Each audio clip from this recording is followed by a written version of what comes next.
Half an hour later. The initial collapse was we started running, then the smoke caught up to me. As you can see, everything's just, actually I'm clean now compared to what I was before. And then you couldn't really breathe, you couldn't see anything. And what was the most important thing you were trying to get people to do? It was just leave? Yeah, just run, get out of the way. And were most of the people running in a pretty orderly fashion? Oh yeah, they were running, but then the smoke that caught up to them, a lot of people were collapsing, they were having trouble breathing. There were people collapsing literally on the ground in front of the building? Yeah, actually, I was like a block away, so they were actually collapsing as they were trying to run. Okay. Well, Sergeant Cruz, thanks very much for joining us. We appreciate it. We appreciate all the work you're doing there. Tom, there are triage centers set up here on both sides. I'm sort of in the middle area. On both to the east and the west of me, there are triage centers, and in fact, there's one place where a school bus has been converted into an ICU. So, Tom, as you can see, the issues continue here. More people coming in and coming out. Tom. Thanks very much, NBC's Dan Abrams. We're coming up now on about 8 hours since that first attack that stunned everyone on the World Trade Center. We did know it was an attack at the time. We were only told that a plane had hit one of the towers as people were rushing all across New York City trying to get to jobs like mine. And Katie and Matt were on the air with the Today Show. Then there was a report of a second plane hitting the other trade tower, and we understood that this was no longer the possibility of a bad aviation accident, that was very likely a terrorist attack. And then about 45 minutes later, of course, the Pentagon was hit. We began to hear from United and American Airlines that not all of their flights could be accounted for. We did know that it was American Airlines 11 that had left Boston that had hit the first tower.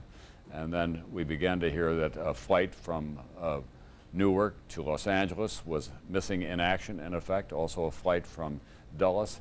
It was that kind of a day. It was a day of surrealism and disbelief, but the cold, hard reality that this country was in effect in a terrorist war, the most severe attack in America since Pearl Harbor. In the eyes of a lot of people, a more devastating attack because we don't know who did it. And these were terrorists who used innocent people as weapons.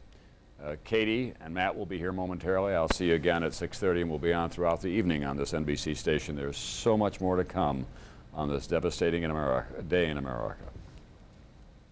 I spent a year in combat. I never saw anything like this. Saw a lot of people die, but nothing this devastating. We carried a bunch of people that we found laying in the debris. There was complete darkness.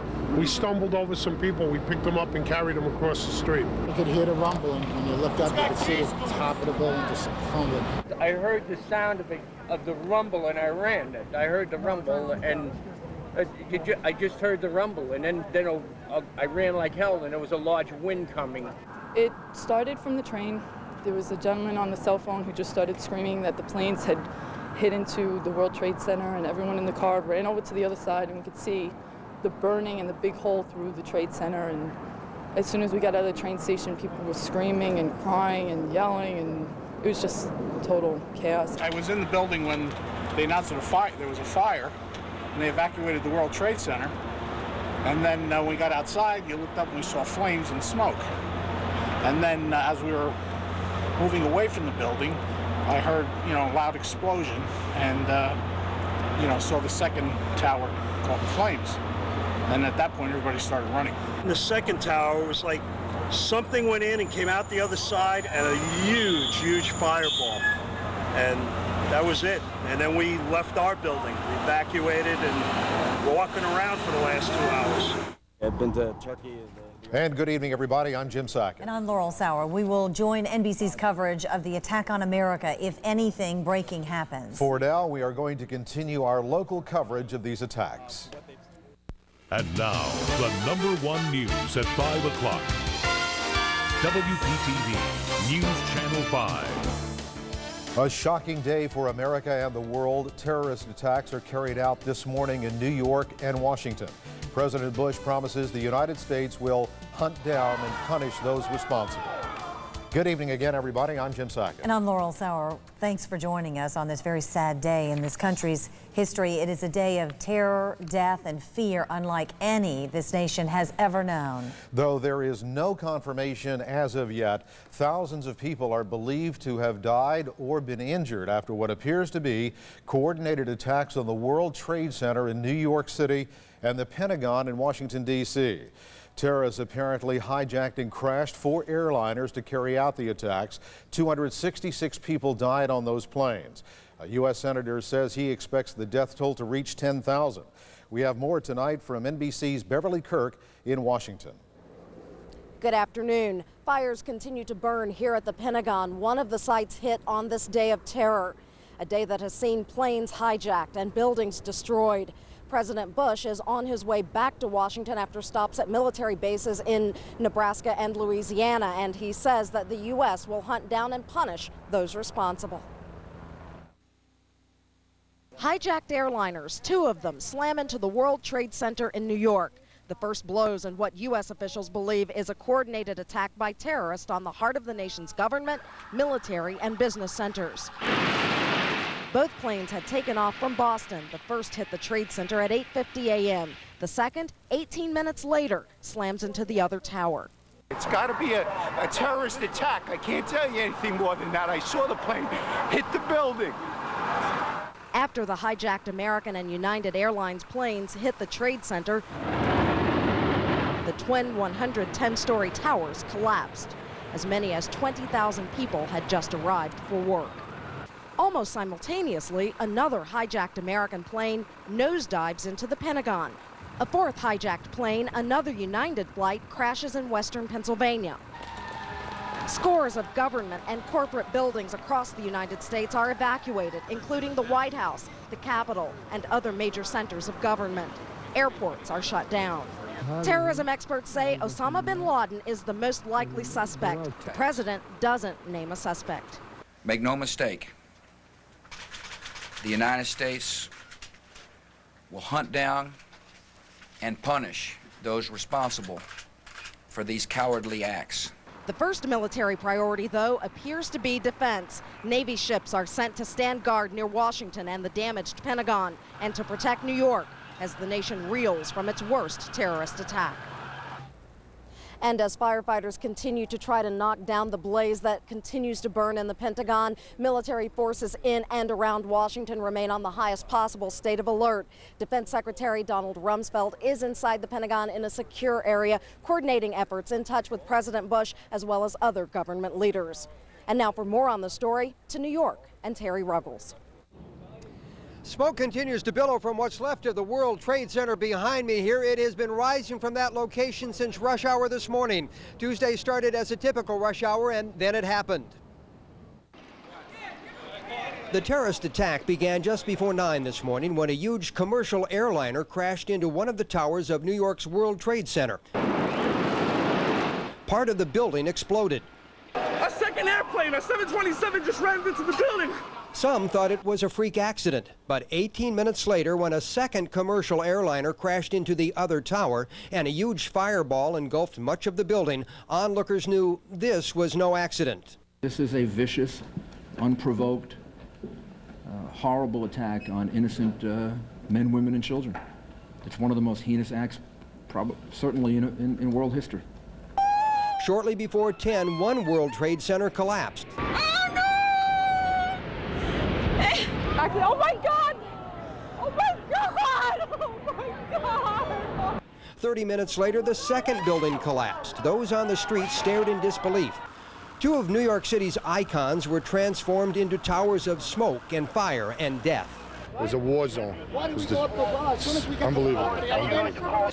An undetermined number of people have died. Others are still trapped. What was a symbol of New York City is now a symbol of terrorism.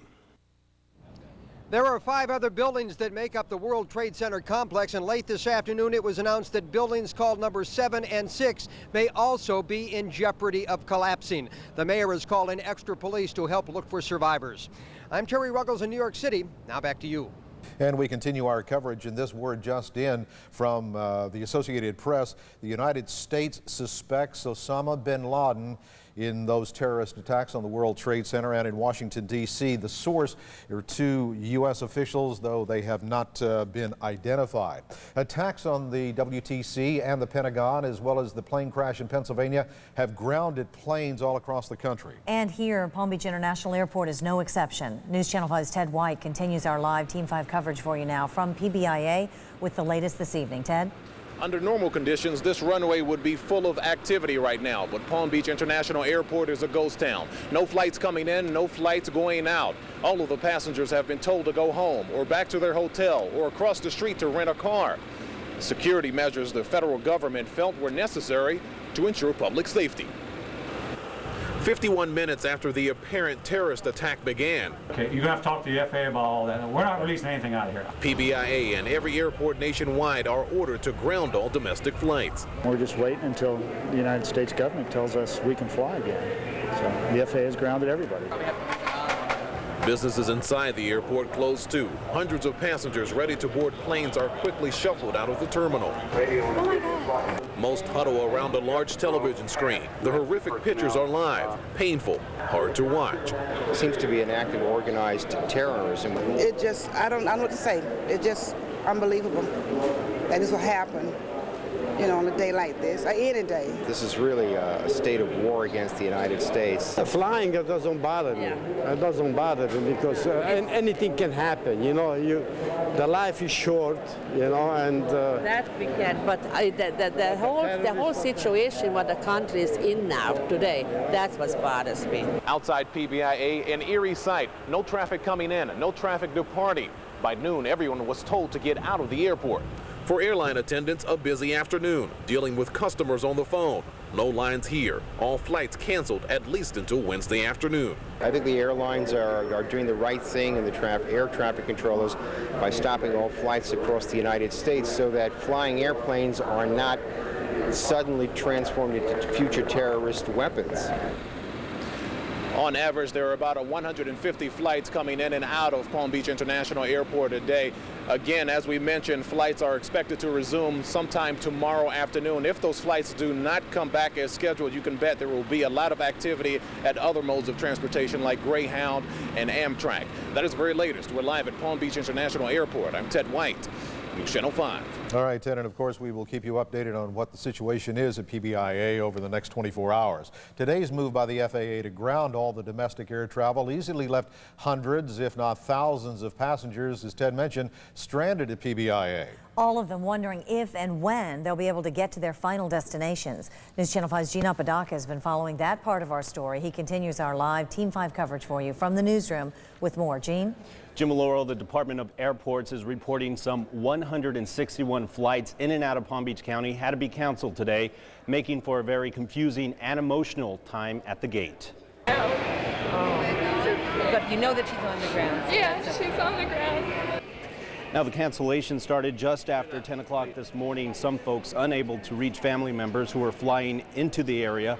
Airport officials say the cancellations came during an off-peak time of day, so things could have been a lot worse, although they do not have any real estimates of how many people were actually left stranded. I thought they were going to land because I called JetBlue and they said that they were on time and they were going to land.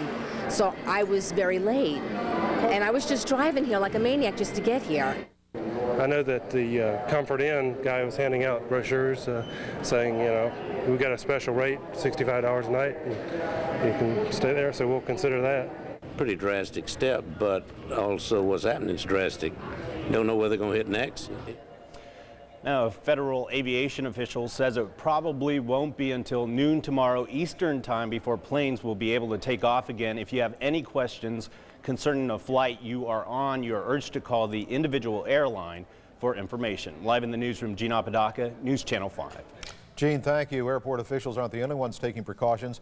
At the Palm Beach County Emergency Operations Center, officials there are making sure our area is ready just in case of an emergency. News Channel 5's Tanya Rogers is standing by live now at the EOC with the latest from there. Tanya? Well, Jim and Laura, local officials met here today to take part in a phone conference with officials in Tallahassee. Now, one by one, local officials started arriving at the EOC for the conference, including the Sheriff's Department, the Health Department, and Florida Highway Patrol. County authorities say they're working at a level 2 heightened alert, which means they are monitoring the county with their workers. Heightened the security, but we have no credible information or intelligence at this time to lead us to believe that there is any sites or any buildings or anything in Palm Beach County to be concerned about. We're just monitoring the situation, making sure when we're needed, if we're needed, we're there. We do have physicians, nurses, and other medical staff on standby as well. Now, county officials also told us that they're having a second conference taking place right now as we speak, and we'll keep you updated. We'll have an update for you at 6 o'clock. Reporting live at the Emergency Operations Center, Tanya Rogers, News Channel 5. The local FBI office in West Palm Beach would not make any comments to News Channel 5 on camera. However, they did tell us they are ready to go to Washington, D.C. or New York City as needed. They say they are on alert, though no official word to do anything has yet been issued. Today's string of terrorist attacks sent shockwaves throughout South Florida. Students and teachers at Florida Atlantic University in Boca Raton were already reeling from the news when a bomb threat was called into their campus. The school is located just north of Glades Road in Boca Raton, and that's where we find News Channel 5's Shannon Cake standing by to fill us in from there. Shannon? Laurel, state officials in Tallahassee had sent out a message today: close all state universities just as a precautionary measure. Florida Atlantic University administrators were in the process of complying with that order when a very serious threat rocked this campus. What do you think, Wayne? Early this morning on Boca's FAU campus, flags lowered to half staff. Students, faculty, and staff glued to TV sets. I don't know, it's sad. It's just very sad. The tragic events in the Northeast just setting in here when the South Florida campus got a shock of its own. The FBI called up, told our police department that they had received a message, anonymous of course, that 2 bombs would be exploding on the Boca Raton campus at 1 p.m. The threat closed the campus, sending teachers and students into the parking lots, scrambling to leave. The guy came over the loudspeaker saying that everyone had to evacuate the building due to the circumstances. I mean, they didn't actually say it was a bomb threat, but they said due to certain circumstances, FAU campuses in Davie and Boca Raton were closed. Classes were canceled for the day. Only a few high-security dorms left open to students who live here. But if you feel more comfortable going home, that's fine. School President Anthony Cantonese has handled bomb threats here before, but today, administrators take no chances. It's not unusual to receive a bomb threat on a university campus. However, on today, and this of all days, we took it very seriously. Indeed, in the past, when bomb threats have been called in here to FAU, they have been called into the administration office. Again, this time it was called into the FBI, and the FBI in turn called campus police here. The good news tonight, no bombs were found here. That is very good news. Classes have been canceled for the day, as well as after-school activities. In the meantime, this evening, one event is taking place in this building behind me, a team of professors talking about the day's events. We're going to try to bring you a clip of that coming up tonight on News Channel 5 at 5:30. In the meantime, classes will resume here first thing tomorrow morning. We're live in Boca Raton. Shannon Cake, News Channel 5. Shannon, thank you. Now for television viewers, all of us included, watching these stunning events unfold today, it seemed like this morning just wouldn't end. Probably never ever has such a horrific event unfolded while the entire nation and the world watched on television. News Channel 5's Steve Barrett spent this day with people who, like all of us, watched this attack on America. Steve? Jim and Laurel, everywhere that we went, everyone was watching the events of the day unfold. And as things got progressively worse, everyone wondered, what's next? Smoke. Again, both World Trade Center towers collapsed. Any way they could get the news, they did. Radios and TVs tuned to the tragedy as it happened before our eyes. I'm appalled that something like this could happen in America in this day and age.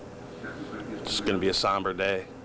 I think it's a modern-day Pearl Harbor. It's exactly what I think it is. It's going to be big, and the ramifications are going to be felt for a long time. Local residents couldn't keep their eyes from the images of a morning that seemed it would never end. Amazement and anger. I think that there needs to be a firm and swift reaction to this. That's what I think. What kind of thoughts are going through your mind as you watch? Well, right now, one of my thoughts is my oldest daughter's in New York, and I'm not exactly sure where. Even local emergency managers watched in disbelief. keeping tabs on events, and keeping in touch with state officials by telephone. At local restaurants, all eyes were glued to the unimaginable events. Extremely distressing, very sad. All the souls that perished, it's just, you know, it's horrible. Whoever did it, they made one heck of a statement. This is something like the whole world is watching now, and everybody's frozen. As I said, this never should have happened in the United States. The whole world is watching this in the sense that it's going to be really bad. Overall, the sense around here is total disbelief. People told me that it's going to take them a day or two before the magnitude of this even starts to sink in. Reporting live from the Stewart News, Steve Barrett, News Channel 5. And stay with News Channel 5 and NBC News for continuing coverage of the attack on America. But still ahead, we will begin to cover this morning's attacks, which have spurred Florida officials into action. President Bush was in Sarasota when the attacks occurred. We'll tell you what his response was. Plus, even the happiest place on earth took no chances today. We'll explain when we come back.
Obviously upset, addresses the issue.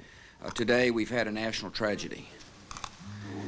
2 airplanes have crashed into the World Trade Center in an apparent terrorist attack on our country.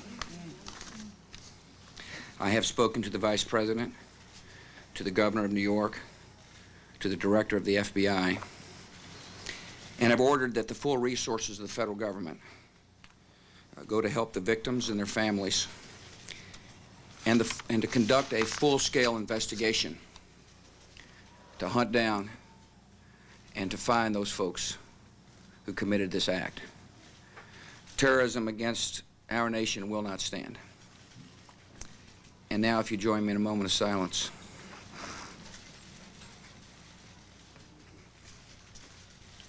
May God bless the victims, their families, and America. Thank you very much. And with that goodbye, the motorcade shuffles Bush out to Air Force One. Next stop unknown until some answers come in this attack on America. Now, aides say President Bush is returning to Washington at this very hour after traveling to secure military bases in Louisiana and Nebraska following today's terrorist strikes. As a safety precaution, the state capitol building in Tallahassee was evacuated. Governor Jeb Bush made this statement about what precautions were being made. Out of abundance of caution, we're going to evacuate the state capitol and come back tomorrow for business, of course, but just given the randomness of these attacks and the fact that it is a high-profile building, it's probably appropriate to evacuate the building and to shut it down and to go through it to make sure that that things are okay. Later this afternoon, the governor declared a state of emergency in Florida. He said it was a preemptive action. There is no reason to believe Florida is in any danger. The governor said he was going to be at work tomorrow, and state offices and universities would be open as well. The best way to defeat terrorism is to get back to work serving our people and our state. The governor then asked Floridians to do 3 things: fly the American flag as a sign of support, donate blood, and pray. And we will also tell you, for parents here in Palm Beach County and Martin County, all Palm Beach and Martin County schools will be open tomorrow. Now, along with state offices, Florida's best-known attractions suddenly closed down today. All Disney theme parks and shopping and entertainment areas closed this afternoon after the attack. Disney officials increased security throughout their properties. Most other Orlando attractions also followed suit. There is no word yet on when the parks will reopen. Now, after you're watching NBC's and, of course, News Channel 5's coverage of this attack on America today, you may want to zip out and get a special edition of the Sun Sentinel. That's right. This is an extra that the Sun Sentinel put out. It is titled America Attacked, and it was put together very quickly, and it's got a lot of information in it and pictures such as the plane aiming towards the World Trade Center, the explosion afterwards, and then the aftermath. This was earlier this morning, right after the first plane hit that building. So we urge you to pick up a copy of this and a lot of good read information in it. From the Sun Sentinel, the South Florida Sun Sentinel. It is called America Attacked. Now let's turn over to other things are happening, especially in the weather department. Meteorologist Steve Weagle's been on top of all the tropic. Towards us, we can hear loudspeakers blasting from the emergency vehicles. We can't make out what they're saying at this point, but we are still seeing some emergency vehicles moving towards that towards that collapsed building at this time. It's a bit confusing. A lot of the New York City police officers who've been holding this line aren't moving. They're not pushing our line any further north. It looks as though we're going to be okay in this location. Although I'll tell you, I was through this before this morning when that second World Trade Center went down only blocks away. We were so overcome. We couldn't breathe and we couldn't see. At this point, it doesn't look like it's going to be that bad from this many blocks away, but I think we're about 7 blocks away from this image that you just saw. Media everywhere. Police are sort of trying to determine what they should be doing by this point and whether they should be moving this perimeter.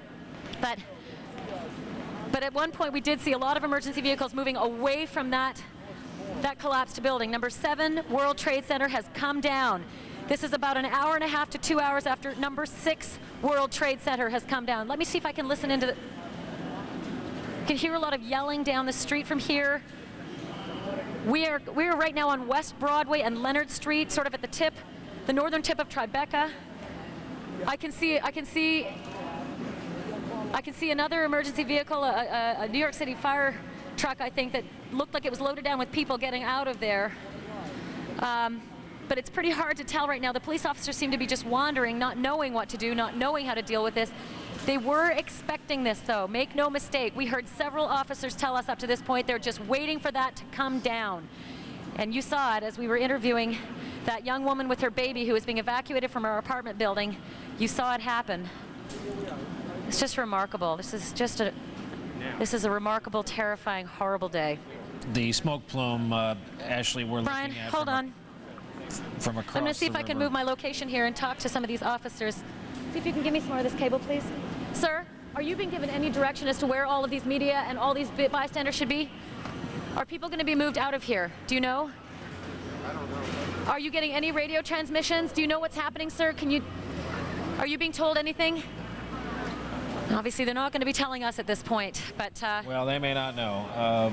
They may not know at this time, you're right. Several thousand feet in the air, though, Ashley. We're looking at it from camera position across the Hudson River from the city of New York. As we've been saying all day, it's one thing to get used to a landmark missing from the skyline. World Trade Center is gone. And now number 7, which... blowing east. Number 7, which was an address that was home to so many people who worked in the financial industry downtown, and such a well-known address to so many who lived and worked in Lower Manhattan, is now gone. And this is a map of how things laid out, that is before the attack this morning. And now this terror attack has just taken more territory with it. And it has continued throughout the day as a hot, aggressive fire burned since the first impact earlier today. That picture on both pictures are live. The plume of dust and smoke now several thousand feet in the air over the city of New York, visible for many, many miles in a metropolitan area, still coming to grips with the fact that this is the largest attack in the history of the United States on this country. Ashley, I presume that is going to hold up before it reaches your location. Is that right? The wind's going to keep it back? Yeah, we seem to We seem to be okay. It looks as though the wind is really blowing eastward at this time. The plume seems to be moving eastward, but I just wanted to draw your attention to a picture I just saw go by. It was an unmarked, what looked to be a New York City police vehicle that was covered in ash, and the windows were all blown out of the back of it.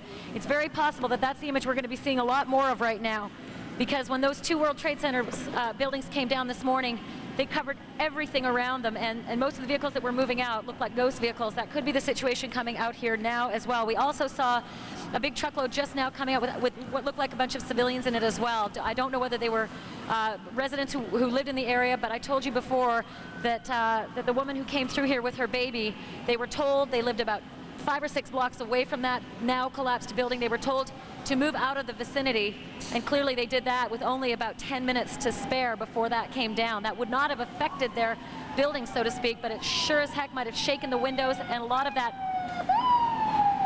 that debris and dust would have clearly hit their buildings as well. Obviously, as you're seeing, emergency vehicles still going in. I want to look at this yellow New York City Bridge PM. There are so many different New York City sanitation. There are so many different agencies, DOT, the Department of Transportation, the Bureau of Bridges, DOT, passing us now. The more NYPD vehicles as well, police vehicles going in. There are so many different agencies that are responding to this tragedy from not only New York City, but also all of the boroughs, all of the different, just read it and see if I can't read that, I'm sorry, but all of the different counties and different states as well. A lot of New Jersey respondents as well. Federal police as well. We've had New York State Police. You can see them. Driving up Massachusetts Avenue, which is one of the main thoroughfares here in the nation's capital, goes all the way from the Capitol out to Northwest Washington, beyond the Naval Observatory where the Vice President lives, and beyond on out into the Maryland suburbs. There was observed a convoy of military vehicles, Humvees, military vehicles, driving up slowly, patrolling, appearing to patrol the area, going out away from the Capitol toward northwest, toward Maryland. Now, perhaps this is just a patrolling effort, but the sight of it has to be something to cause comment, because normally at this hour in Washington you would see an enormous amount of just rush hour traffic, but today is not like any other day. Now to our own senior White House correspondent, John King, who's just about a block and a half from the White House on top of an office building up above the 10th floor there. John? Judy, a few quick bits of information. As we have been reporting, the president is on his way back to Washington, and we can now say definitively that when he arrives in Washington, he will address the American people tonight. I am told by sources plans are for an address from the White House. The target time, 9 p.m. That could be moved up a little, but 8 or 9 p.m. we are now told is the target time. But for now, the administration will not confirm that the address will be broadcast from the White House.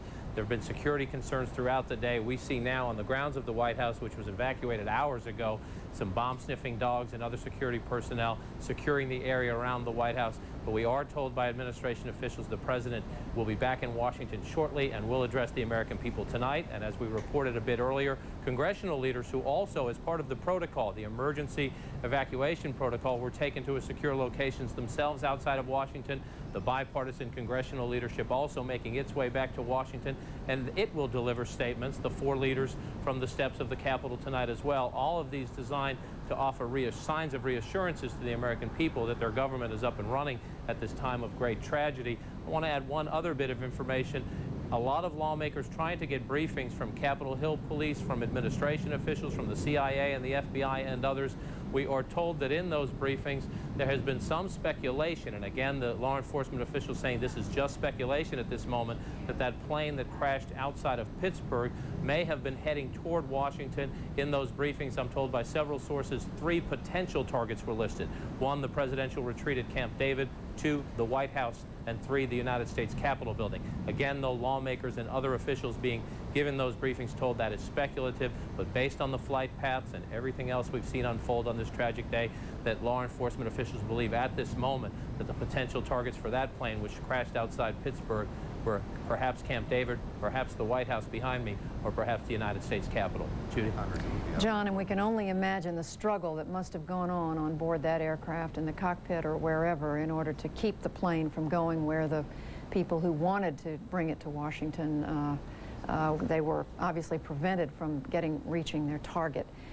Air travel throughout the United States, domestic air travel, has been shut down today since these terrible incidents in New York City and here in Washington. In fact, there's no air travel until at least noon tomorrow on order of the Federal Aviation Administration. But right now we want to go to one of the airports in the Washington area, that is Dulles International. This flight 77 that left this morning on its way to Los Angeles and ended up plowing into the Pentagon a very short time later. CNN's Eileen O'Connor is there at Dulles. Eileen. Well, there has been some activity here, Judy. The FBI has arrived, and they have been seen going in and out of the building. They brought some equipment in to check through the building. We do know from airport personnel and the airport authority that both National and Dulles are shut down till 11 o'clock at least tomorrow morning, but also that they immediately implemented an emergency drill procedure. And that means that they called in all of their police, and they have their own police force and their own fire personnel, and they also have all of their operational staff here at the airport. They are securing the airport. You can see actually behind me, they have actually erected barricades, concrete barricades, with some of these forklifts. Have been operating over the last hour, erecting these barricades. Also, there's barricades right now in the entrances to the airport to prevent anyone from coming back here. As you also said, United and American Airlines, obviously they are the ones that lost flights. They have been issuing statements saying that they are trying to help the families, both of these airlines issuing statements. They've also said that they have accounted for all of their other flights and that they are all safely on the ground. They want to make sure people know that. And they also say that they will do everything they can to make sure that their customers, the people who were traveling, are comfortable until they can fly on to their destinations. Judy? And Eileen, any other people around there? I mean, we see you, obviously, and we see a few other people, but presumably not much other activity there at all. No, and they have actually tried to stage some of the, obviously there are relatives, concerned relatives from the American flight that took off from this morning, and we are being told by airport authorities that they are trying to send those relatives over to a nearby hotel and to try to give them information. Both airlines have issued phone numbers for for people to find out about loved ones. One of those airlines is United. Their number is 800-932-8555. But they are saying that people should stay away from the airports. These airports are shut. Again, they're under emergency procedures. And also, you know, Judy, for here, an investigation is taking place. The FBI is already here. They've had sniffer dogs around the airport. They want to see how the security was breached. We are also told that the tarmac has been secure, that the airplanes that are currently on the ground were very quickly secured after it was decided to shut these airports down. Judy?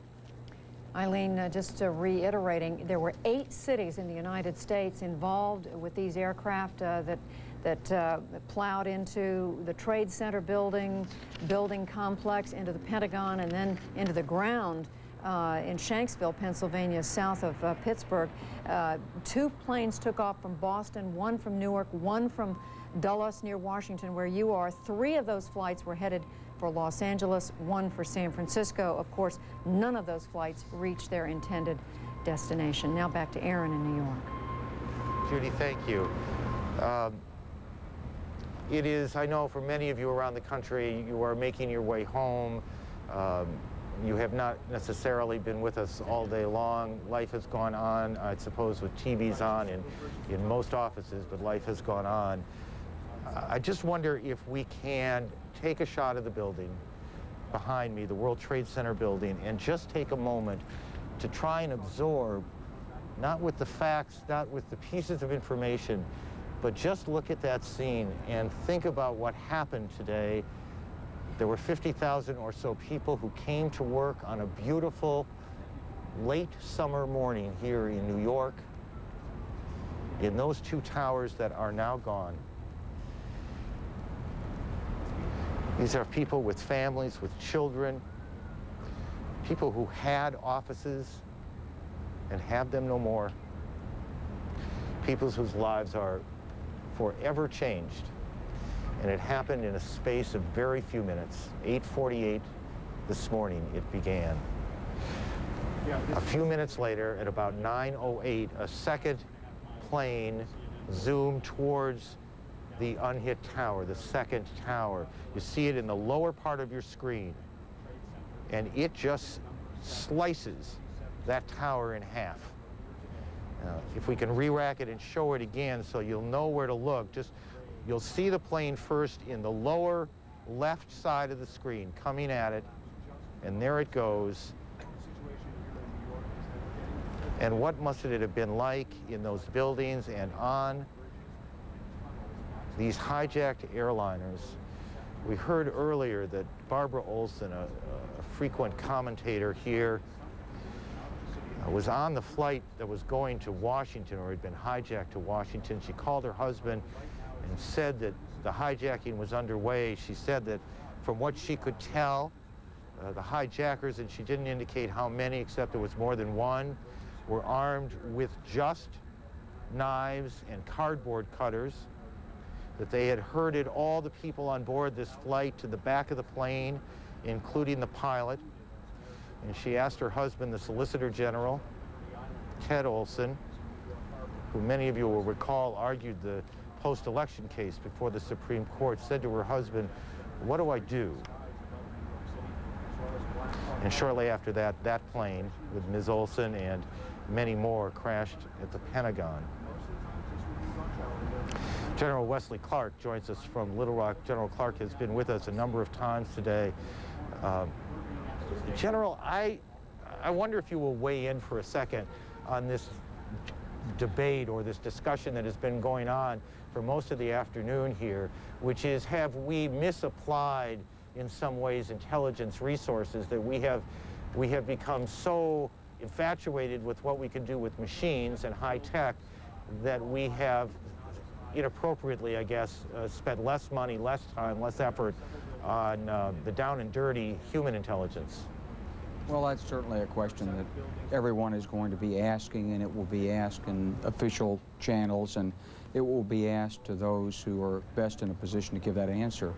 My experience with it has been that I've heard this charge now for some 25 years in the intelligence business, and we have put emphasis into not only technical intelligence but human intelligence. But you know, it's very hard to get the kind of specific intelligence that would prevent something like this. Many of these people are members of a family. They come from a specific village, perhaps. Their background is known and vetted. They're carefully controlled. Their movements and communications are monitored. And it's difficult, no doubt, for any intelligence organization, no matter how well it's resourced and how courageous its members, to penetrate an organization like that and give us information. Intelligence is always characterized by a failure to know what you don't know. And I'm sure that we'll make improvements. There are always more things that could be done in the aftermath of something like this. But if there's one single message that comes through to me here, and I think will come through to many others, it's that it's not enough simply to put up the best defenses against terrorism, but that more active measures are no doubt called for, particularly in this case. When you say more active measures, you're talking about proactive? That's right. Preemptive measures. We've known a number of these groups have, for a long time, said they declared war on the United States. And we have dealt with them, we've fenced with them, we've cooperated with other governments against them, we've chased individuals, we've hauled some into court. But I think that not only do we have to ask ourselves, could we have learned more in this specific case, we have to also ask ourselves, could we have done more if we'd been willing to take greater risks, if we'd been willing to take more extraordinary measures earlier, to take some of these groups and these individuals at their word that they had declared war on us and they deserved to be taken seriously and they merited some preemptive action. And just perhaps stating the obvious, sir, when you talk about preemptive action, first of all, you got to be able to find the people you're taking the action against. Do we know where the right people are, so that if we're if the country is going after these people, they get the right people. Well, I think that's always the problem. And there will always be a certain degree of uncertainty, and there'll be a certain degree of concern about this. The best way to handle any international terrorist organization is to arrest its leaders, present the evidence, and have them tried in a court of law. And that certainly is the way anyone would prefer to deal with this. But perhaps in some cases, it's not possible to do that, or it's not possible to do that quick enough. We'll have to ask those questions in the aftermath. It's not simply about intelligence, it's also about acting on intelligence. I mean, ultimately, sir, this is not simply a military or an intelligence question.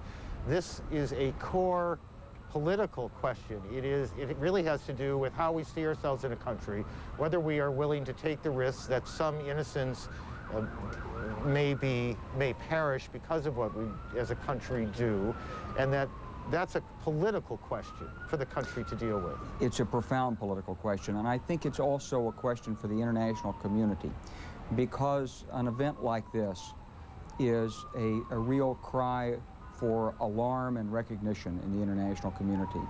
A tragedy like this can happen here, it can happen anywhere, and international terrorism is too dangerous and too ambiguous and too difficult for any single nation to handle by itself. We need strong, reliable support from friends and allies around the world, and I'm sure we'll be asking for it. And clearly one of the things that ought to come from this is not only better U.S. intelligence, it's better sharing of information, pooling of information with our partners in all corners of the globe. General Clark, thanks again for joining us, as you have a number of other times today, and I suspect you will again before the day is out. General Wesley Clark in Little Rock, Arkansas today. Thank you, sir. Judy? Aaron, we want to tell our viewers, first of all, that we have just been handed a report from CNN reporter Patty Davis that all international flights have now arrived or will be arriving shortly. Those are flights coming into the United States or Canada. Those are flights that presumably had left their destination hours and hours ago, but they have arrived safely, or they are expected to shortly. We'll continue to bring you updates on air travel as we get them. And I've just been told that President Bush will address the nation tonight at 9 o'clock Eastern Time. Now, we had been told a little bit earlier the President would be speaking to the American people. We now have confirmed the time is 9 o'clock Eastern, and you can count on the fact, of course, CNN will carry that address. CNN correspondent Jean Meserve has spent the last several hours at the Federal Emergency Management Agency. These are the people who, Jean, are dealing all the time with disasters. Bring us up to date on what's going on there now. Judy, the National Interagency Emergency Operations Center is up and running here, as it is often at times of disaster. We went up and looked at that a couple of hours ago. There are about 40 people up there. They represent 28 different government agencies and offices, also the Red Cross and the Salvation Army. What they do is try and figure out what local and state officials need to help them deal with a disaster situation, and they have already made some moves today. They have dispatched urban search and rescue task forces. 4 of them have been sent to the Pentagon, 4 are en route to New York City. Another 4 have been activated, 3 of those in California, 1 in Missouri. Last time I was able to speak to an official here, they were trying to figure out how to get them to New York City. Apparently it was going to take a military airlift because, of course, there is no commercial air traffic at this time.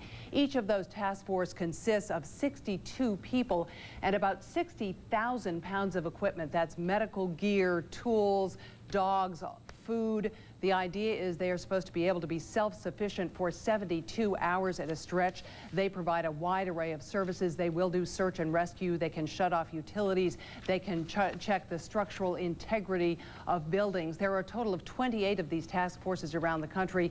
We've been told that the other 16 most of them have been put on alert status, but they have not yet been activated and given orders to move. In addition, disaster mortuary affairs teams, 4 of them have been sent to New York City, 3 of them to the Pentagon. 30 people on each of these teams. What they do is help take care of the bodies after they have been extricated from the wreckage. Also, there are disaster medical assistance teams, 4 of them to New York, 3 to the Pentagon, 35 people on each of those teams. Those would be doctors, nurses, and paramedics to help, of course, with the medical situation. I should mention that the director of this agency, Joe Alba, was not in Washington when these events took place. He was out in Montana at a conference of the National Emergency Managers Conference. This is all the state emergency directors from around the country. He, of course, immediately made moves to get back to Washington. We believe he is now on his way here. Judy, back to you. All right, Jean Meserve telling us about the teams of experienced people who are being deployed from FEMA. That's the nickname for the Federal Emergency Management Agency headquartered here in Washington. But right now, teams of people being sent out, deployed to the sites of these horrific disasters. The New York Twin Towers, World Trade Center. You're still looking at those live pictures on the right part of your screen here in Washington, to the Pentagon, the site of another airplane crash.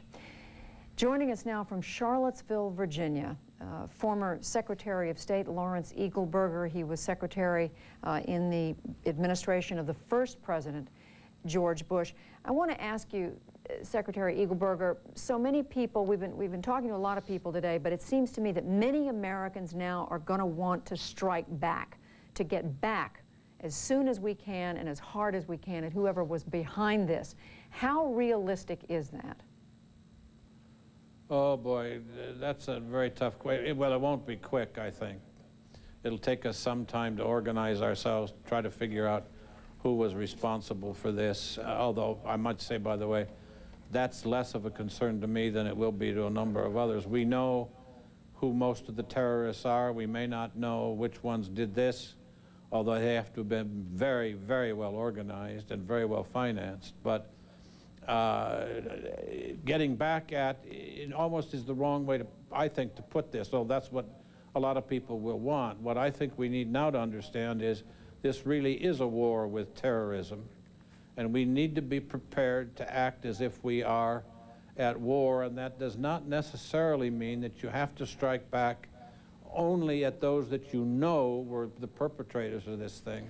Well, what does it mean? We know a lot of terrorists around the world, and we know a lot of governments that have financed and supported terrorism. And you start with Osama bin Laden, I suppose, and you start with the Afghans. Well, what can you do, Mr. Secretary? Well, what you do, and this is what you do, is you strike at them militarily. I mean, I know this is going to sound awful, but my point is there's only one way to begin to deal with people like this, and that is you have to kill some of them, even if they are not immediately, directly involved in this thing. We do know that the Taliban and the government of Afghanistan has mothered Osama bin Laden for years. They need to be hit. Either they need to be hit, or they need to understand very quickly that they have got to stop supporting terrorism, and then make it evident that they're stopping the terrorism. So you're not talking about a long, drawn-out investigation, as we had with Pan Am 103 over Lockerbie, and I hope not. A long, drawn-out effort to extradite possible suspects. I hope not. I hope not, because if that's the case, well, you saw what happened with Pan Am 103. I mean, by the time it was all done, first of all, many people had lost all interest in the subject.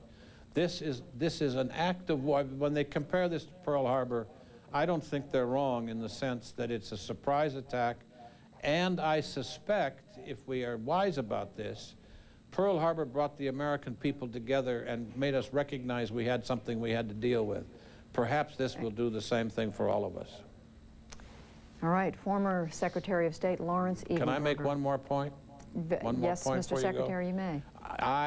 We need to find out what happened that these planes could be hijacked. That, to me, is the most critical question of all. How was it possible to hijack these aircraft?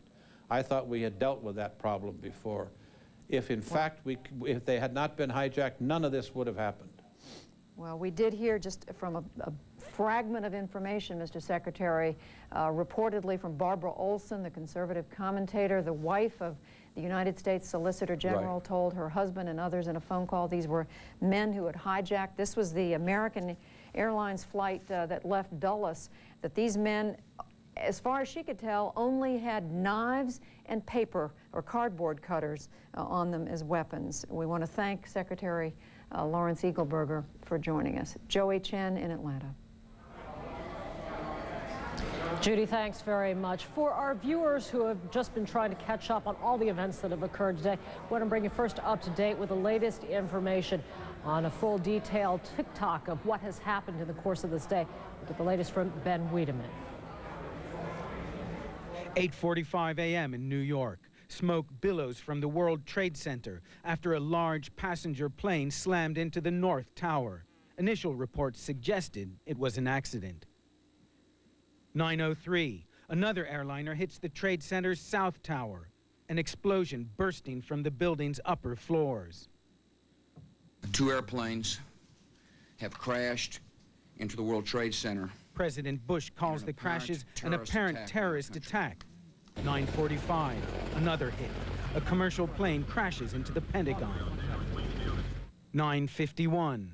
Taking no chances, the Federal Aviation Administration grounds all takeoffs and landings and reroutes incoming international flights to Canada. And the Pentagon soon upgrades its terrorism alert status to Delta, the highest possible level. 10 a.m. Back in New York, the Trade Center's South Tower crumbles to the ground. 10:29, the North Tower collapses. These buildings were once the tallest in the world.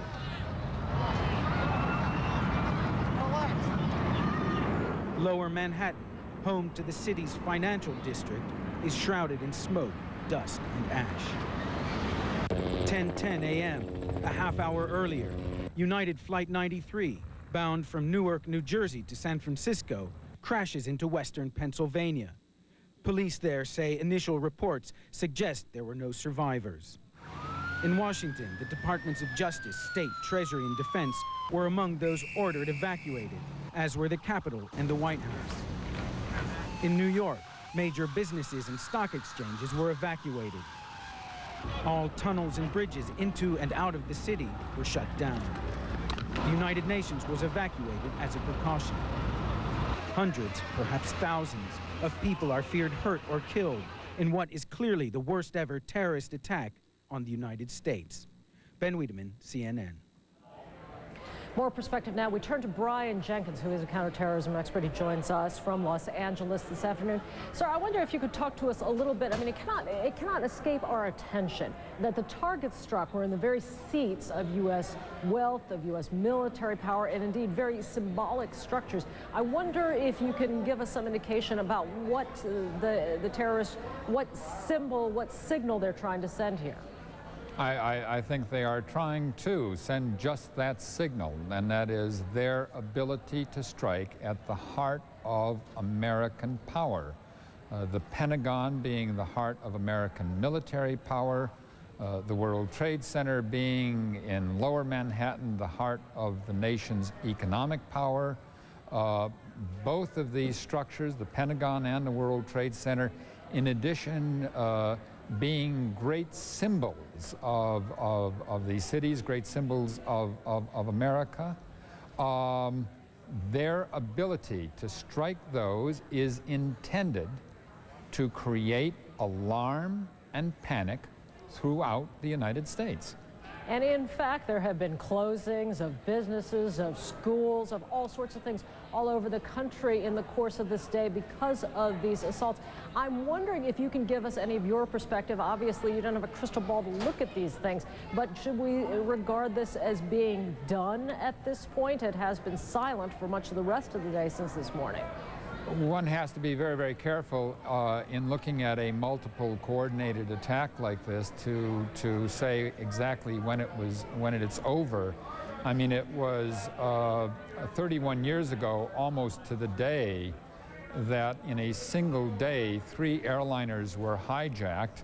One of the hijackings failed, but the other 2 airliners, plus an airliner that was hijacked on the following day, were flown to Desert Airfield in Jordan, where the hijackers, members of the Popular Front for the Liberation of Palestine, held the hostages for a number of days. All right, Ms. Jenkins, I'm sorry to have to interrupt you here. We do have some late developments. As you see at the bottom of your screen, there are reports from CNN's Nick Robertson in Kabul, Afghanistan, of explosions there. I want to get some additional information now. CNN's Aaron Brown from his rooftop vantage point in New York. Oh, actually, this is Nick Robertson now in Kabul. Nick, what can you tell us out there? Well, Joey, it's about 2:30 in the morning here in Kabul. We can hear explosions around the perimeter of the city. We're in a position here which gives us a view over the whole city. We just heard an impact perhaps a few miles away. If I listen, you can hear the ripple of explosions around the city. Perhaps we've heard there the sixth explosion. I see gunbursts and starbursts in the air. Tracer fire is coming up out of the city. I hear aircraft flying above the city of Kabul. Perhaps we've heard half a dozen to 10 detonations on the perimeter of the city, some coming from the area close to the airport. I see on the horizon what could be a fire on the horizon, close perhaps to where the airport might be. A flash came up then from the airport. Some ground fire coming up here in Kabul. A lot of flashing reflecting off clouds towards the horizon here. We thought that might have been a thunderstorm before. The detonations we're hearing now much louder than a thunderstorm. Also detonations very similar to those caused by large missiles. I've been in Belgrade and I've been in Baghdad and seen cruise missiles arrive in both those cities. The detonations we're hearing in Kabul right now certainly sound like the detonations of loud missiles that are coming in. We do see tracer fire going up into the air and hear the detonations towards the perimeter of the city, heavy air detonations we can hear now. It's what sounds like a lot of anti-aircraft fire going up, multiple detonations we can hear in the air. I'll try and be quiet for a moment, see if we can pick up some of those sounds coming in from the perimeter of the city, Joey.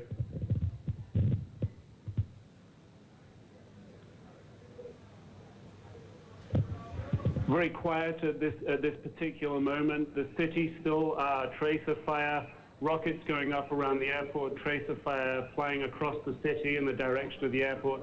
The city at this stage still very well illuminated. The electricity supply is still on in the city, illuminating the city. Detonation coming in from towards the airport. Multiple detonations now going off again towards the perimeter of the city in the direction of the airport. We see one fire on the horizon at this moment. Kabul is surrounded by mountains. The detonations reverberate from those mountains, so it's difficult to get an accurate fix on exactly where the impacts are happening. Certainly, certainly it would appear that the Afghan defense systems have detected a threat in the air. They are launching what appears to be anti-aircraft defense systems at the moment. Certainly I can see that fire that was blazing on the horizon. It was a faint yellow. It's now a bright orange blazing. Several other detonations going off around the city, multiple areas. Rockets appear to be taking off from one end of the airport. I can see that's perhaps located about 8 or 9 miles away from where we stand, Joey. We want to ask you to please keep your line up to us. We're having you on another line, but please keep your line up. We can see the pictures coming to us by the video phone. Again, this is very advanced technology that CNN is using, but you will see some of the digital effect. It is not quite as clear as your average television signal, and so to our viewers, we apologize for that. But this is certainly the only video that you're going to get from Kabul, Afghanistan at this point, and you're watching it on CNN. Again, we are hearing from our correspondent, Nick Robertson, who's on the scene in Kabul with his team there, and he has reported the sounds of tracer fire. He has reported the fire burning there in Kabul, the seat of Afghanistan's power, the seat of its Taliban government. Again, we are watching their picture coming to us on the video phone, and it is very hard, of course, to see exactly what you're looking at, but you are looking at Kabul. Again, you see some tracer fire there coming across the scene. Nick Robertson, can you hear us? We're being told, Joey, I can hear you if you can hear me. Certainly, big detonation there, missiles flying across the city. We're being told from sources in Kandahar, that's the spiritual capital of Afghanistan, 300 miles south of here, that there is no rocket activity like this south of here in Kandahar. Certainly in Kabul, very, very active at this stage. Multiple detonations. It is nighttime here. It is dark. It is difficult to get an accurate fix on exactly what we're seeing and exactly what we're hearing. Certainly the sound, what appears to be the sound of large missiles incoming and landing in the city. Certainly a big fire on the horizon of the city at the moment. And certainly anti-aircraft fire coming up from the city and rockets being launched and flying across the horizon of the city. Rockets perhaps going at the speed of several hundred miles an hour, the sort of speed that one might expect to see cruise missiles traveling across the horizon at, burning with a white glow coming from their tails rather than a yellow glow. The fire on the horizon that we can see from here burning furiously now. Perhaps it would be accurate at this stage to suspect that that was a fuel dump that's been hit by the way that it's burning, flames leaping, and that fuel dump must be perhaps 5 to 8 miles from where I am. Flames leaping up from that fuel dump now leaping up right into the air. It was a low burning fire before, but it's now really increased in its ferocity, perhaps indicating that it is a fuel dump. Looking across the rest of the city, that fuel dump perhaps the only big fire we can see at this time. From our vantage point here at the Kabul Intercontinental Hotel that overlooks the whole of the city of Kabul, that is in a basin surrounded by mountains, the whole city is laid out in front of us. The gunfire that was coming up from the city seems to have subsided for now. We're not hearing any more detonations at this moment. And as I say, the fire on the horizon really burning furiously at this time, flames leaping way up in the air this moment. Joey? Nick, if you can talk to us a little bit. Somebody who has led, organized, and financed international terrorism. The Bin Laden group, also known as Al-Qaeda, has not claimed formal responsibility for what happened today. But that's never been their style.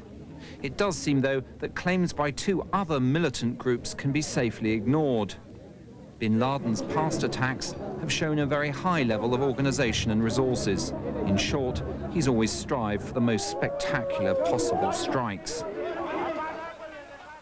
In 1995, he tried to bomb 11 American airliners on the same day. Several men have been jailed for their part in that conspiracy.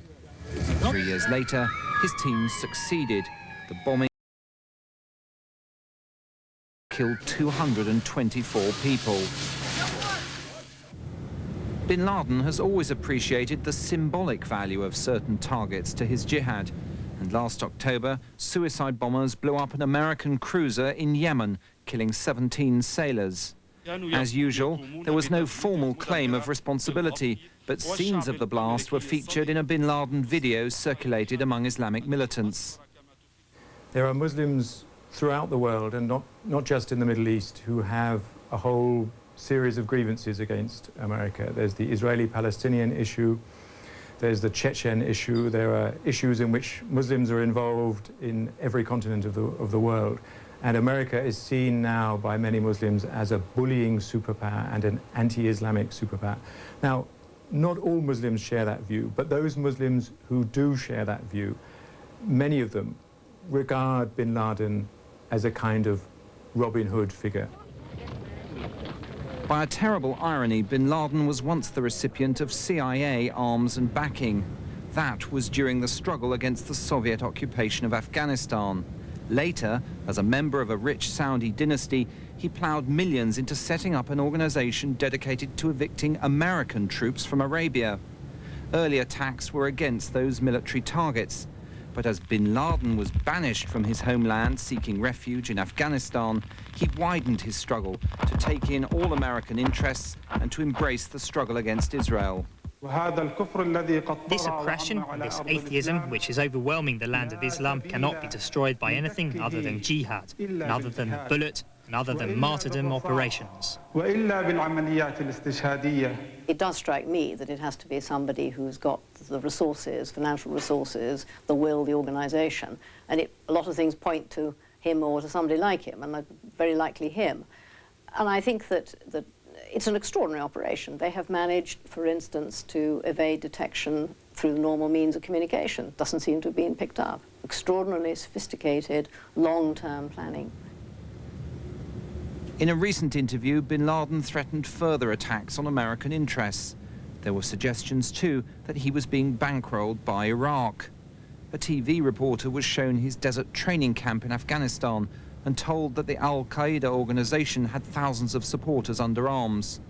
One of bin Laden's lieutenants even spoke about drills for responses to American strikes on this base. Earlier this year, in January, there was a very high threat announcement passed to American embassies and military establishments around the world. Last year, an American commission, presidential commission on the terrorist threat, visited London, including senators and security experts. And I recall very clearly, they told me, these people hate America, hate what America stands for, and seek to destroy us. So I don't think the actual attack will have been a surprise to American policymakers. The nature of the attack is the big surprise.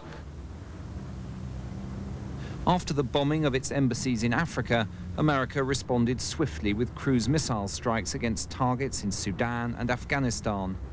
If the bin Laden organization is indeed publicly blamed in the coming days, a whole range of diplomatic and military options could come into play against Afghanistan and bin Laden's followers.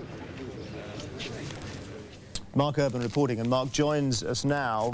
It seems there may be a missile attack on Afghanistan at this moment, is that right? Indeed, those options may already be coming into play.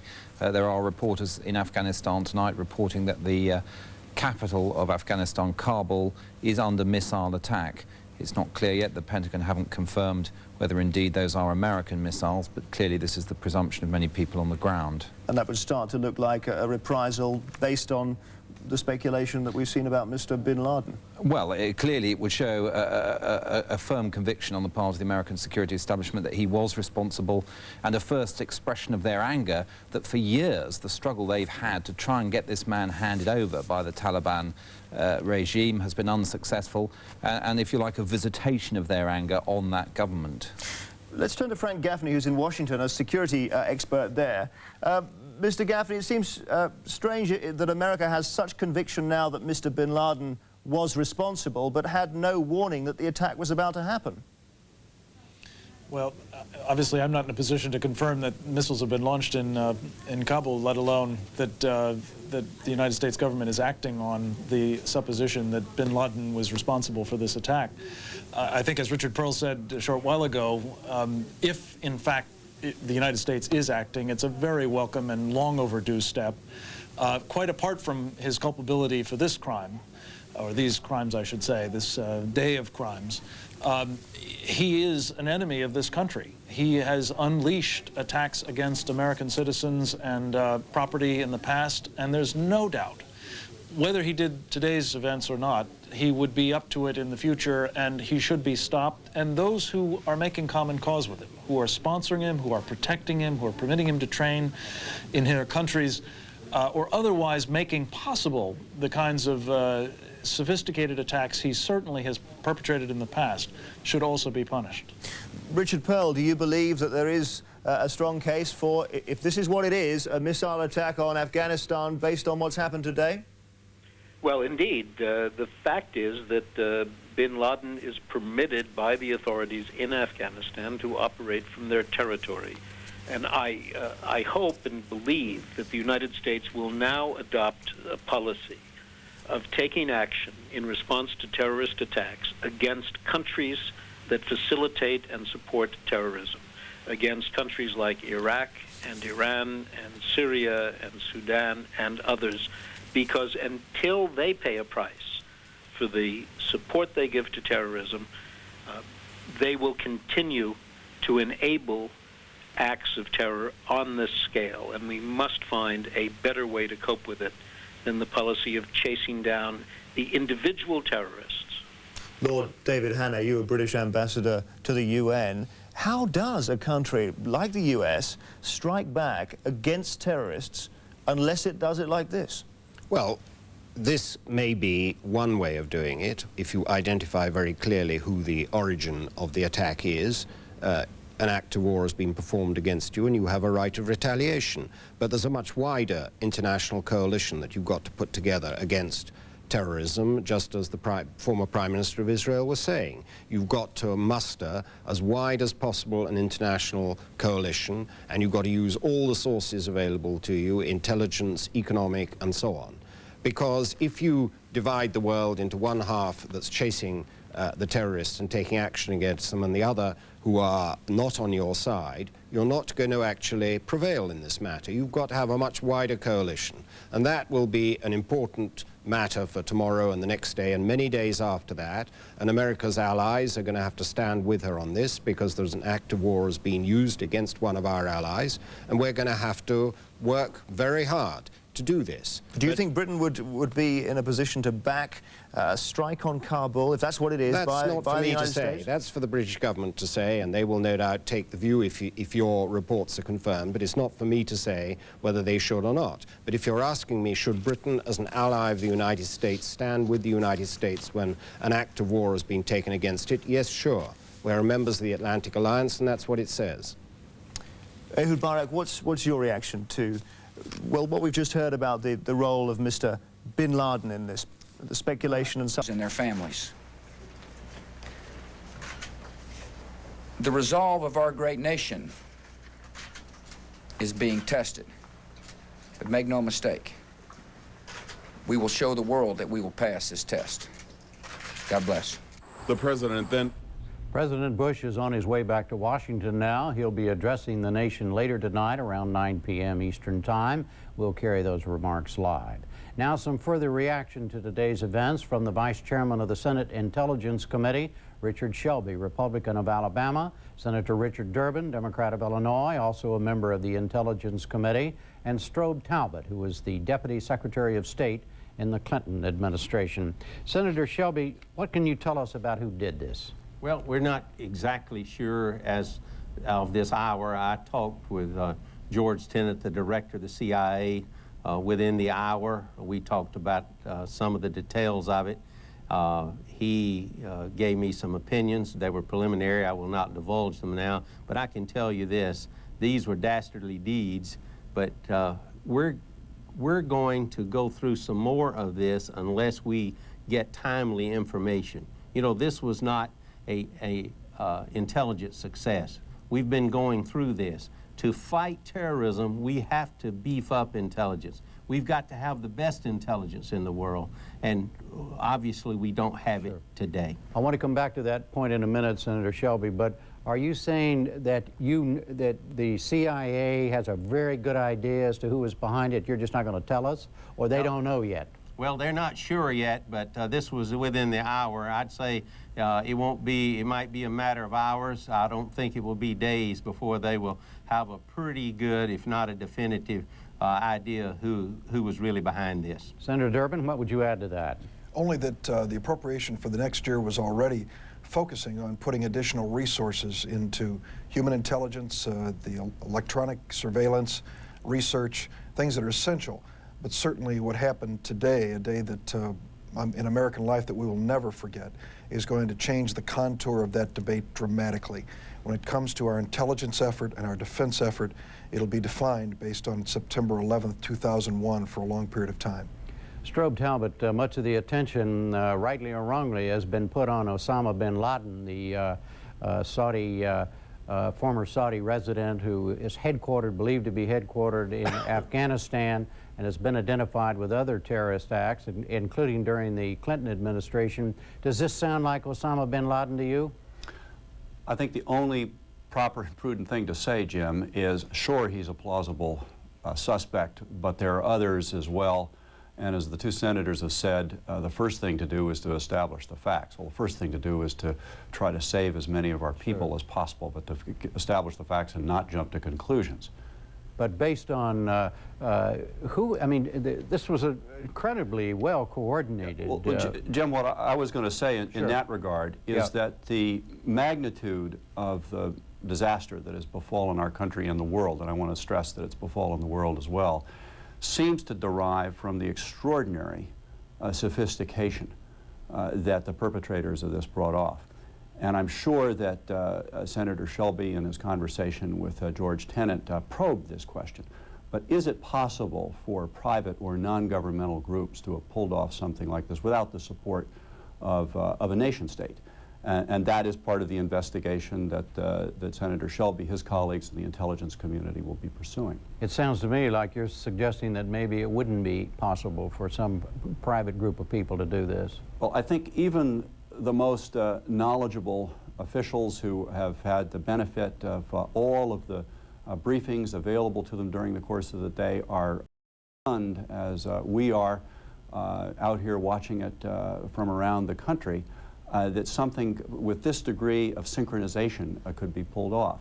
So one of the questions is to try to extrapolate from what we've seen today, who could possibly have the resources to do this, and that raises the question not just of individual terrorist organizations and individual terrorists, but also that we'll have to follow the trail of evidence into capitals as well. You agree with that, Senator Durbin? I certainly do. And I think that the investigation which is underway is an important one to find the source of this terrorism. And I think that the basic advice being given by all the leaders in Washington is don't point a finger at any specific source until we are certain. We've learned in the past that many times we were wrong in our speculation. We want to be certain as we can be, of the source of this terrorism and make certain that we have the appropriate response. Senator Shelby, whoever did it, should this be considered by the United States an act of war? I really believe it's an act of war. It's a different type of war. It's a war without borders. It's a war without defined enemies. But nevertheless, Jim, it is a war. And I believe that we've got to do better. Dick Durbin just mentioned that we are doing a lot in the Intelligence Committee and on the Appropriations Committee to fund properly the intelligence agencies. But we've got to have NSA that's on the cutting edge of technology. We've got to have... That's the National Security Agency, the electronic eavesdropping organization. Yeah. And it's fallen behind, and we know that, and we're beefing it up, but we've got to do better. People have said in the last year or so all over the Hill, well, we spend too much money on intelligence. That's not right. We're going to have to spend more because we live in a free, open society, and we're going to want to continue that. We must continue that, and we've got to run this information wherever it leads us. And we've got to find out, as Strobe Talbot said, who did this? And it could be nation state, it could be something big, because this was not an amateur job. Jim, could I just add one point on that? I think it's very important for us to see this not just as an attack on the United States. It, of course, is an attack on the United States. But I suspect that when we go through the dreadful process of toting up the carnage here and we start putting names and faces to the victims, one thing we will see is that there were many people killed today who are not Americans. And this was really a blow against the entire international system. All the world suffered from this, and the response has to be equally international. We were able in the past, a lot of references to Pearl Harbor today, to assemble great alliances that were able to defeat great villains. And a new alliance is necessary to defeat this villain. It has to be an international response, just as the target was international. Senator Durbin, is that right? Should we see this as Pearl Harbor and that an international effort must be mounted as there was during World War II? Absolutely. I think what happened today was just as heinous as Pearl Harbor. The casualties will, unfortunately, I'm afraid, be much larger. And it certainly is a momobilizing moment for the United States. In other words, more people were probably killed once the death toll mounts. More people were killed today than were killed at Pearl Harbor. Is that what you're saying? It appears that that will be the case. And I think what it says, and I agree with Strobe Talbot, we would come together with our NATO allies, for example. An attack against one nation is an attack against all, and invite them and others who are not formal members of that alliance to join us in a common defense against terrorism, to say to those rogue nations that want to harbor terrorists or to entertain their activities that that's unacceptable conduct and that they are going to pay a price for doing so. That's the only way we can bring this under control. Strobe Talbot, back to you for a moment. You just left the executive branch of government. You were one of the so-called consumers of intelligence within the government of the United States. The average person, average American today is wondering, a highly sophisticated attack like this that clearly involved many, many people and many, many resources. How in the world did our intelligence apparatus miss something like this? Well, Jim, just as earlier, I think we all agreed we shouldn't jump to conclusions about who perpetrated this. We certainly shouldn't jump to conclusions about this being an intelligence failure. My 8 years in government left me with the highest respect for the intelligence professionals. They're up against a very tough problem here. I mean, essentially, we have an enemy here that's exploiting what makes our society as strong and as effective as it is, which is its freedom, its openness, and its mobility. Anybody who wants to take advantage of that is going to have some clean shots along the way. The extraordinary thing about this one is that they were able to take a number simultaneously. Mm-hmm. Now, that said, I think both in our approach to intelligence and in our approach to defense, what happened today, even though it's not the first terrorist attack, the sheer magnitude of it is going to bring about a revolution in the way we set priorities for what we're looking for and how we deal with it. Senator Shelby, in your conversation with CIA Director Tenet, did you ask him directly, hey, George, how did you miss this one? I didn't say that, but I did say, George, to the effect that this was certainly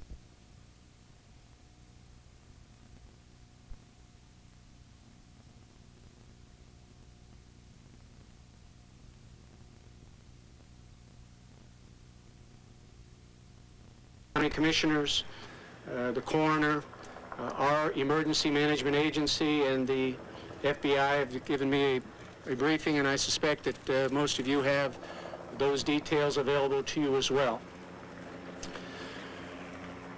I think I speak for all of my fellow citizens in Pennsylvania, and I suspect across the country,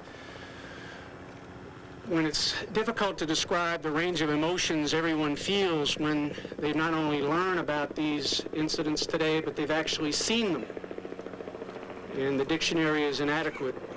There aren't enough words, but I guess the range of emotion goes from rage and anger to sorrow to horror to, I guess, a sense of nausea that we all experience and feel. I've talked to Governor Pataki, I've talked to Governor Gilmore. We're and offered the assistance of the Commonwealth of Pennsylvania in any way they think is appropriate. You should know that one of our search and rescue teams is already on its way to New York. Our Pennsylvania National Guard has some heavy equipment that'll be at the either governor's disposal if needed. One of the things I've asked our emergency service folks, firefighters, as well as medical service personnel in Pennsylvania to do is we're going to set up a registry. I suspect that the men and women involved in providing those services to the stricken, to the families at the sites in both Washington, D.C. and New York will need some kind of relief. We'd like to provide Pennsylvania support if called upon to do so. And my plea to all Pennsylvanians is to, first of all, for your prayers. Secondly, for your blood. I think that the Red Cross would appreciate volunteers. I suspect that the needs of the injured in both communities is rather substantial. I doubt very seriously if the blood supply in either community can sustain the demand, and hopefully Pennsylvanians can help replenish that supply. And as I said to you before, we're also calling on Pennsylvanians not only for their prayers and their blood, but their talent. We're going to set up a volunteer registry to help support the professionals in need and the volunteers in need as well at either of these instances if called upon to do so. Just in case it may have been unclear, Governor Ridge of Pennsylvania is, of course, talking about that hijacked plane that crashed near Pittsburgh today, and he is out at the scene of that crash. And, of course, it is believed that that plane may have been on its way to Camp David or perhaps Fort Detrick in Maryland, which is where a lot of chemical and biological warfare materials are stored. No one knows for sure what was going on there, but we've been listening to that briefing from Governor Ridge, and he, of course, is simply talking about what appear to be rescue and recovery efforts on the scene there. In the meantime, we are This has been an interesting day in the sense that we have not heard very many official statements. And if something big happens in this country and in this city, normally the one thing you can count on is that officials will be popping up at lecterns all around the city to brief on this, and there's been very little of that, remarkably little of that. We heard from Karen Hughes, we heard from the president on tape, and we heard from very few other people. Well, there's a reason for that. People were being evacuated, and officials were being spirited off to safe locations. The members of Congress were restless with that. Some wanted, as you heard, we heard us talk about earlier, wanted to come back into session this very night. Well, our correspondent, our chief political correspondent, Carl Cameron, has been keeping track of all these things and has an update on what's going on with the leaders of Congress, where they are, and what they're planning to do. Carl? Hi, Brett. Well, we're at the east front of the Capitol where helicopters are hovering, and at any moment, the Republican leadership of the U.S. House of Representatives and the Democratic leader of the Senate, Tom Daschle, Dennis Hastert, are going to be dropped off by helicopter. They have been secured all day, we are told. Shortly after the planes struck the Twin Towers in New York and the plane struck the Pentagon, they evacuated. The Capitol building here was emptied out, and they were taken to an undisclosed location where they have spent much of the day. They have had constant conference calls with the president, a variety of national security briefings with the CIA, with the FBI, and various different other officials. And at this point, they are expected to hold a bicameral, bipartisan news conference. In other words, both the leaders of both parties of the House and Senate here on the steps of the Capitol. The Congress was recessed and released as the building was evacuated, and there was a great deal of discussion about whether or not they should reconvene tonight as a symbol of American unity and a denunciation of the terrorism and an illustration that the U.S. government would not be deterred by this type of an act.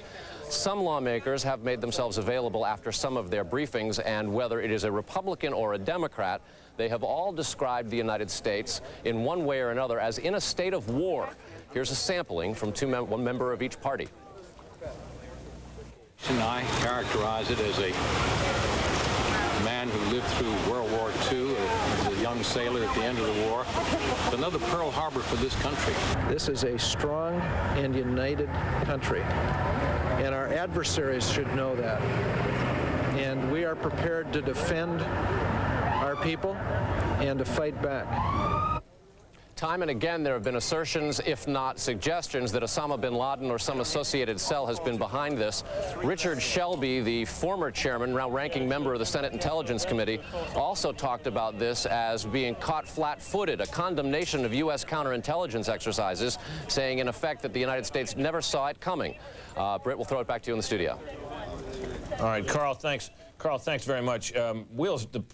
Air Force One is said at this hour to be wheels down at Andrews Air Force Base. Now, normally, when the president returns and it's something important, cameras are up and live pictures are available, and you see the president disembark his airplane and come into the city. Not going to be happening in this case because the officials at Andrews, out of an abundance of caution, were not letting anybody on the base. The base was locked down. That does happen sometimes. So the president will be coming by helicopter into the city. And while the thought from the White House had been that his remarks would be at 9 p.m. tonight, that is not a firm time, and we're going to have to keep you posted on when exactly the president will speak. When he does, of course, you will see it live right here on Fox News Channel. So the president back on the ground just outside Washington. Let's go back for further reporting and analysis of this remarkable day in New York to my colleague Shepard Smith. Shep? Britt, we've been watching downtown Manhattan throughout the day. Let's take a live look from the roof of our headquarters here in Midtown Manhattan. And you can see, once we get to that picture, that the smoke is still rising from the lower third of the city. An enormous and coordinated rescue effort is underway. Mayor Rudy Giuliani urging the city for calm. There are no plans at this moment for any sort of city shutdown for the evening. The city to operate as usual this evening, certainly except for the lower third. Certainly a quiet calm over it all, as we're now getting our first animation here at Fox News Channel of our understanding from the FAA of exactly how this first plane took off. It left from Boston, went due west, was hijacked, and then made its way almost immediately to New York City. As we've said throughout the day, this appears to have been a coordinated event. Barbara Olson, a frequent guest on this channel, and wife of Ted Olson, and very well known to many in our audience, we have now learned, called her husband, Theodore Olson, during this flight, which would end, we now know, with her plane crashing into the Pentagon. She called from the air and spoke to him not once but twice, it's my understanding, not on this plane which hit the World Trade Center, but on one which hit the Pentagon, telling her husband that in fact they were using some sort of knife-like object. We don't know exactly what kind, whether maybe, and who's to know, but maybe something that wouldn't have been detected by the metal detectors there, that they had taken over the plane. She was in contact with him before her life presumably ended in a violent crash at the Pentagon. The question this evening is, how far along can they get in rescue efforts in downtown Manhattan? The hope is that many of those who are unaccounted for, and piling numbers of such a thing is literally impossible. But the hope is that many who are not accounted for at this moment may be trapped, and that rescue workers may be able to get to them. Our correspondent David Lee Miller is live now at Ground Zero in the lower half of Manhattan. David Lee, how's it all progressing? Shepard, it's still a horrific scene right here down in lower Manhattan. Right now we are on Church Street. It is now nearly 10 hours after this terror attack got underway. And to put things in perspective, about 1 hour ago, another building here collapsed. This now the third building, identified as Trade Center Building number 7. Now this is a relatively small building. It is not one of the 2 towers. It is a mid-rise building. Throughout the day, authorities feared it would collapse. We have some incredible tape of this building giving away. Let's take a look at some of that video. And I can tell you that as it did collapse, another huge plume of smoke rose over lower Manhattan. Authorities here, fearing the smoke was going to make its way up north, moved the rescue crews, police, fire, and the media further up Manhattan. And right now, very dramatically, the Manhattan skyline has certainly changed. Now, as for the number of injuries, Mayor Giuliani a few hours ago said that there were as many as 200 people critically hurt, 600 that were now being treated for injuries, but there are still estimated to be hundreds and hundreds of people, if not more than that, trapped under the rubble because this fire is still smoldering. It has been very difficult for authorities to get at the scene. Just a short time ago, we saw some very heavy equipment make its way down Church Street. We see now the National Guard is here, and we've seen volunteers make their way down this road. But as you can see, it's going to be a very long night. And as a reminder of what transpired here only a few hours ago in lower Manhattan, you can see the sidewalk and the street itself is covered with women's high-heeled shoes, people who fled here, desperate to get away. David, it's Britt Hume in Washington. Sorry to interrupt you, but we got the briefing with Secretary Rumsfeld underway at the Pentagon. Let's go there. Be nice if we could hear him. I hear it, though. Boost it. There are many volunteers, the establishment, and from the excellent units from all throughout this region.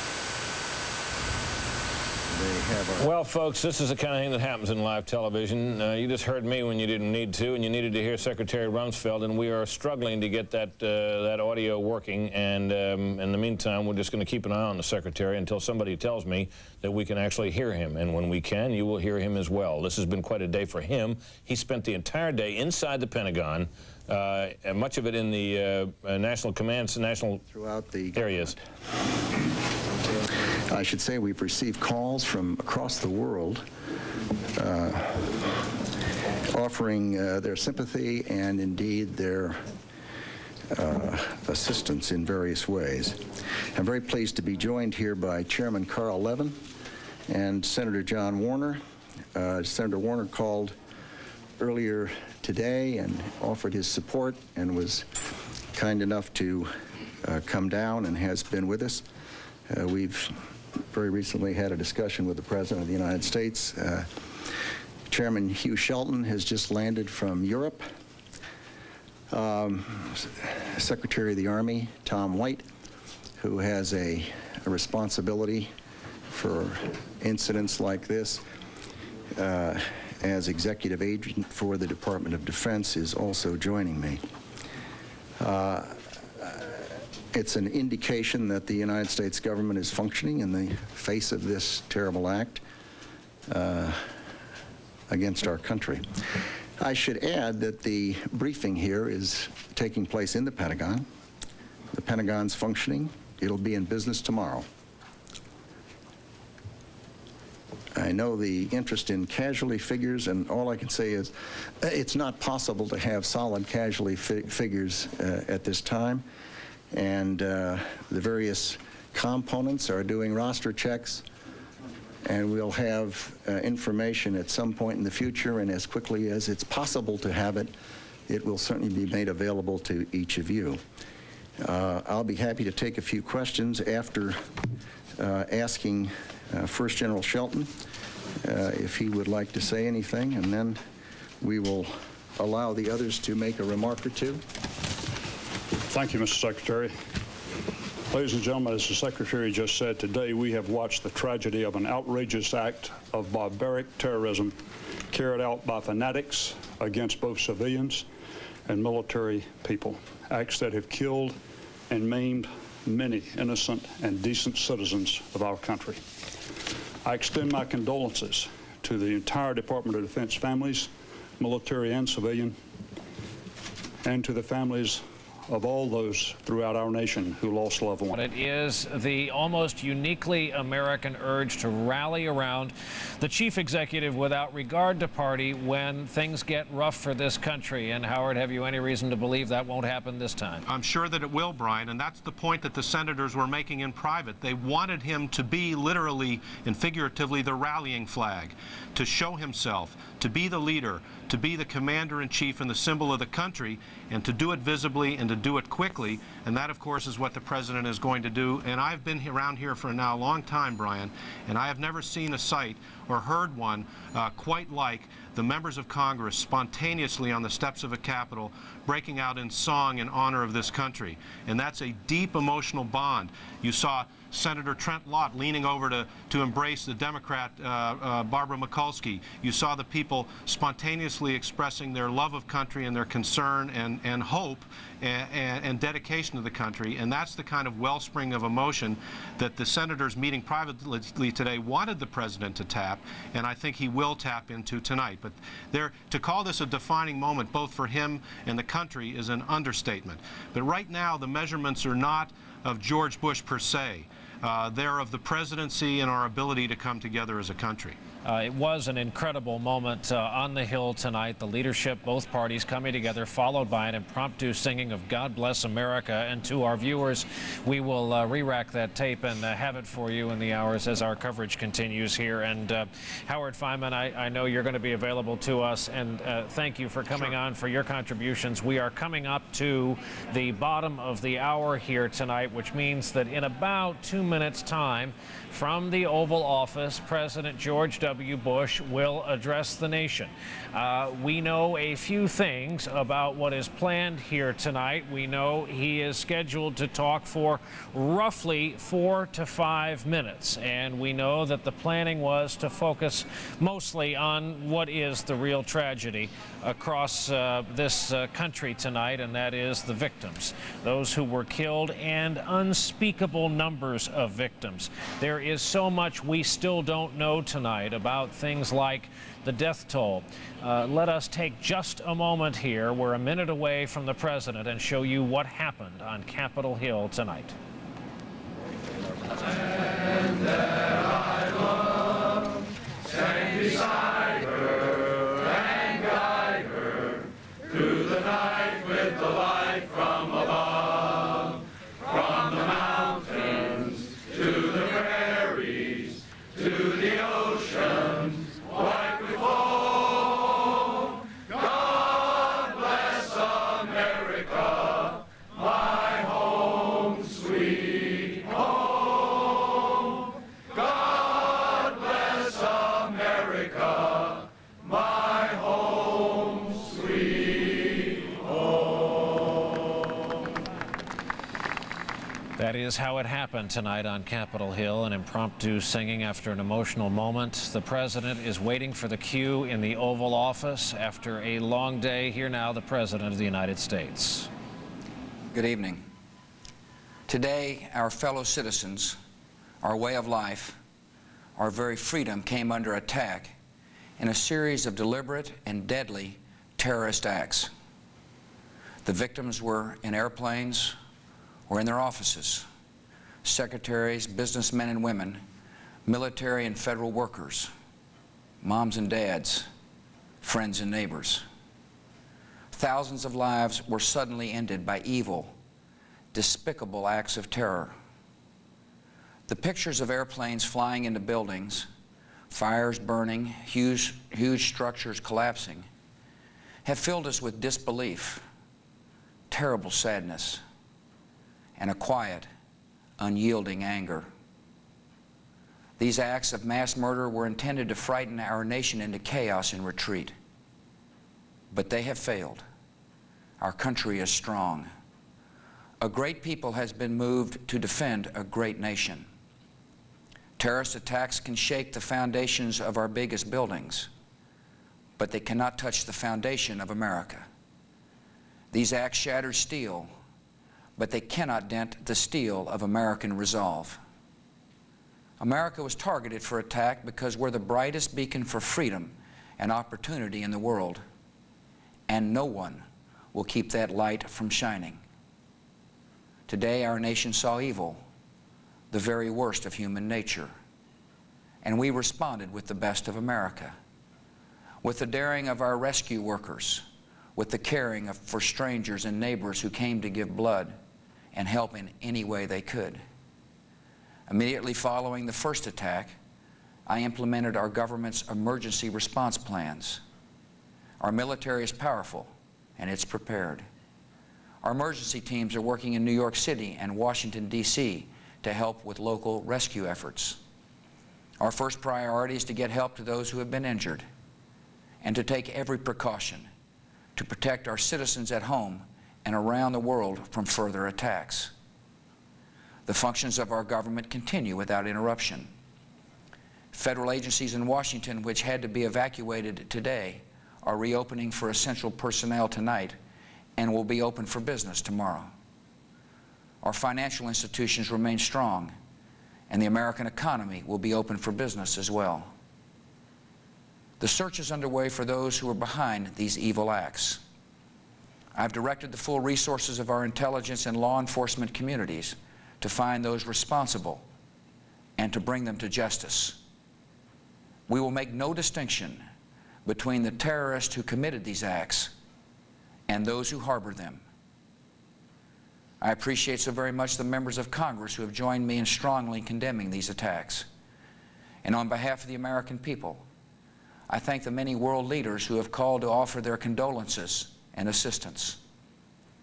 America and our friends and allies join with all those who want peace and security in the world, and we stand together to win the war against terrorism. Tonight, I ask for your prayers for all those who grieve, for the children whose worlds have been shattered, for all whose sense of safety and security has been threatened. And I pray they will be comforted by a power greater than any of us, spoken through the ages in Psalm 23. Even though I walk through the valley of the shadow of death, I fear no evil, for you are with me. This is a day when all Americans from every walk of life unite in our resolve for justice and peace. America has stood down enemies before, and we will do so this time. None of us will ever forget this day, yet we go forward to defend freedom and all that is good and just in our world. Thank you. Good night, and God bless America. President Bush, after an unspeakably horrible day across this country, especially in the metropolitan centers of New York and Washington, where columns of smoke still rise, the president trying to reassure a shaky nation tonight from the Oval Office of the United States with an interesting and pointed comment tonight saying the United States will make no distinction between terrorists who commit these acts and those who harbor them. President chooses uncharted territory, not only for this president, still in the first year of his term, but for the Americans who were shaken by today's terrorist attacks. We are joined by Chris Matthews, the host of Hardball tonight, and again by Howard Feynman to go over what they just heard and what we have seen here all day long. Chris, again, an unspeakably horrible day. No president ever wants this kind of thing dumped in his lap. This president now has. What next? Well, it's been compared to Pearl Harbor, and the problem that the president faces is that he doesn't have a clear-cut enemy as Roosevelt faced after December 7th of 1941, that day of infamy. This time around, they're faceless. He can call them cowards, but they're certainly not cowards, these people who flew those planes into the building, into the Twin Towers. The problem is where you got to in that language, you go after the people who harbor them as well as the terrorists themselves, but does that bring you into attacking a whole community? For example, the Islamic fundamentalists across the Mideast. Who is your enemy? The people that were cheering today on the West Bank and in Gaza, are they your enemy? Or just the criminals themselves, the ones who did the logistics work, who may have paid the bribes, the ones who came up with the money, are they the enemy? The problem here for this president is, how do you find victory if you can't find the enemy? And if you can't associate, if you can't find the actual enemy, do you go off and just bomb some people who are associated with them, those who harbor them? And then the world will say, you're wagging the dog. You're going after people who may not have committed any criminal act simply because you disagree with their politics. It's a very tough conundrum for this president. It was easier for Roosevelt. He simply had to send the U.S. Navy and the military forces to regain those islands in the Pacific and island hop their way back to the home islands of Japan. This time around, that route is not so clear. Chris, it was said earlier today that when you get away from the horrific initial sadness, the fact that there are families in New York and Washington and elsewhere with an empty place at the dinner table tonight, when you get over that, the worst part of this is how well it was organized, right. How someone was able to plan this down to the minute under everyone's nose. And the use of the weaponry, perhaps it's knives, we've heard, that were used to subdue the air stewards and to reach the pilots and to take control of the planes. You know, there's a person missing from our table tonight, and that's Barbara Olson, who's been on our programs, yours and mine, so many times. And she was on one of those planes that was, God, imagine her last moments. It was unbelievable in personal terms. But I think this president has a lot to stand up to. He has to find a mission for the American people. This is not going to be a good detective story for us to find out who the actual people are who did this. I think the American people want a larger role, and I think this president has to find it for them. So far, they're giving blood, and the members of both houses from both parties are singing together. But I think the American people are much more muscular people than that, and they want to know what they should do about this. And they can't go to the recruiting stands. So what do they do? And I think that's another problem for this president. He has to find a way to unleash the American spirit to get these people. And that could be a larger target or a smaller target. But my hunch is, based upon his words tonight, and I think you heard them the way I did, it's going to be a larger target. It's not just going to be the guys who drew up the logistics. It's going to be the people behind them, as the president put it. That's certainly what I heard. And Howard, as Chris referenced, back in '41, the American anger, you could see it in the lines of young men lining up in Times Square who were elbowing each other out of the way for the honor of signing up first to volunteer to go get them. How will that anger manifest itself this time against a so far unknown enemy? Well, this is a different world and a different war, Brian, and this is a war of terrorism that's ongoing, that's part of the environment, that's part of our very lives. The question for the president is how to focus it. I think it'll be focused by what our armed forces do. And I was told this evening that several senators have been briefed by high government officials on what they know. And what they know is they feel they have a pretty good idea, not 100%, but a pretty good idea, at least as of 7 or 8 o'clock tonight, as to who the perpetrators are, where they are, and who's harboring them. So I think the way the American people will express their anger and their focus is through the men and women of the military. And I think that's going to happen sooner rather than later. I thought perhaps the president would be more specific tonight, but I think he wants to be 100% sure that he knows the targets that he's facing, and he knows the countries or peoples that are harboring these terrorists. And I think that's the next thing to happen. One other thing I'd like to mention, Brian, I just got a call from Karl Rove, the political advisor and close friend of the president. He says that there were indeed credible security threats and concerns that kept the president out of Washington, D.C. until late this afternoon. But that in fact the president and his entourage had decided by about 1 o'clock, I think Central Time, to begin heading back. Ironically, that meeting I told you about earlier, where the members of the Senate were concerned about the president's whereabouts, was taking place after, according to Rove, the president had decided to return. But I wanted to underline what he said to me, which is that there were indeed what they and security people felt were credible threats against the President of the United States that kept him out of the airspace and the ground here inside the District of Columbia. That had been our hunch in the late afternoon. Well, that's the hunch, but he's saying it on the record, right. And I think that's crucial. Right, it is, and it's also rare for... That's part of the damage, Brian. Part of the damage here is the President of the United States was kept from his capital. This may be the first time since James Madison, an American president, has had to make clear of the capital.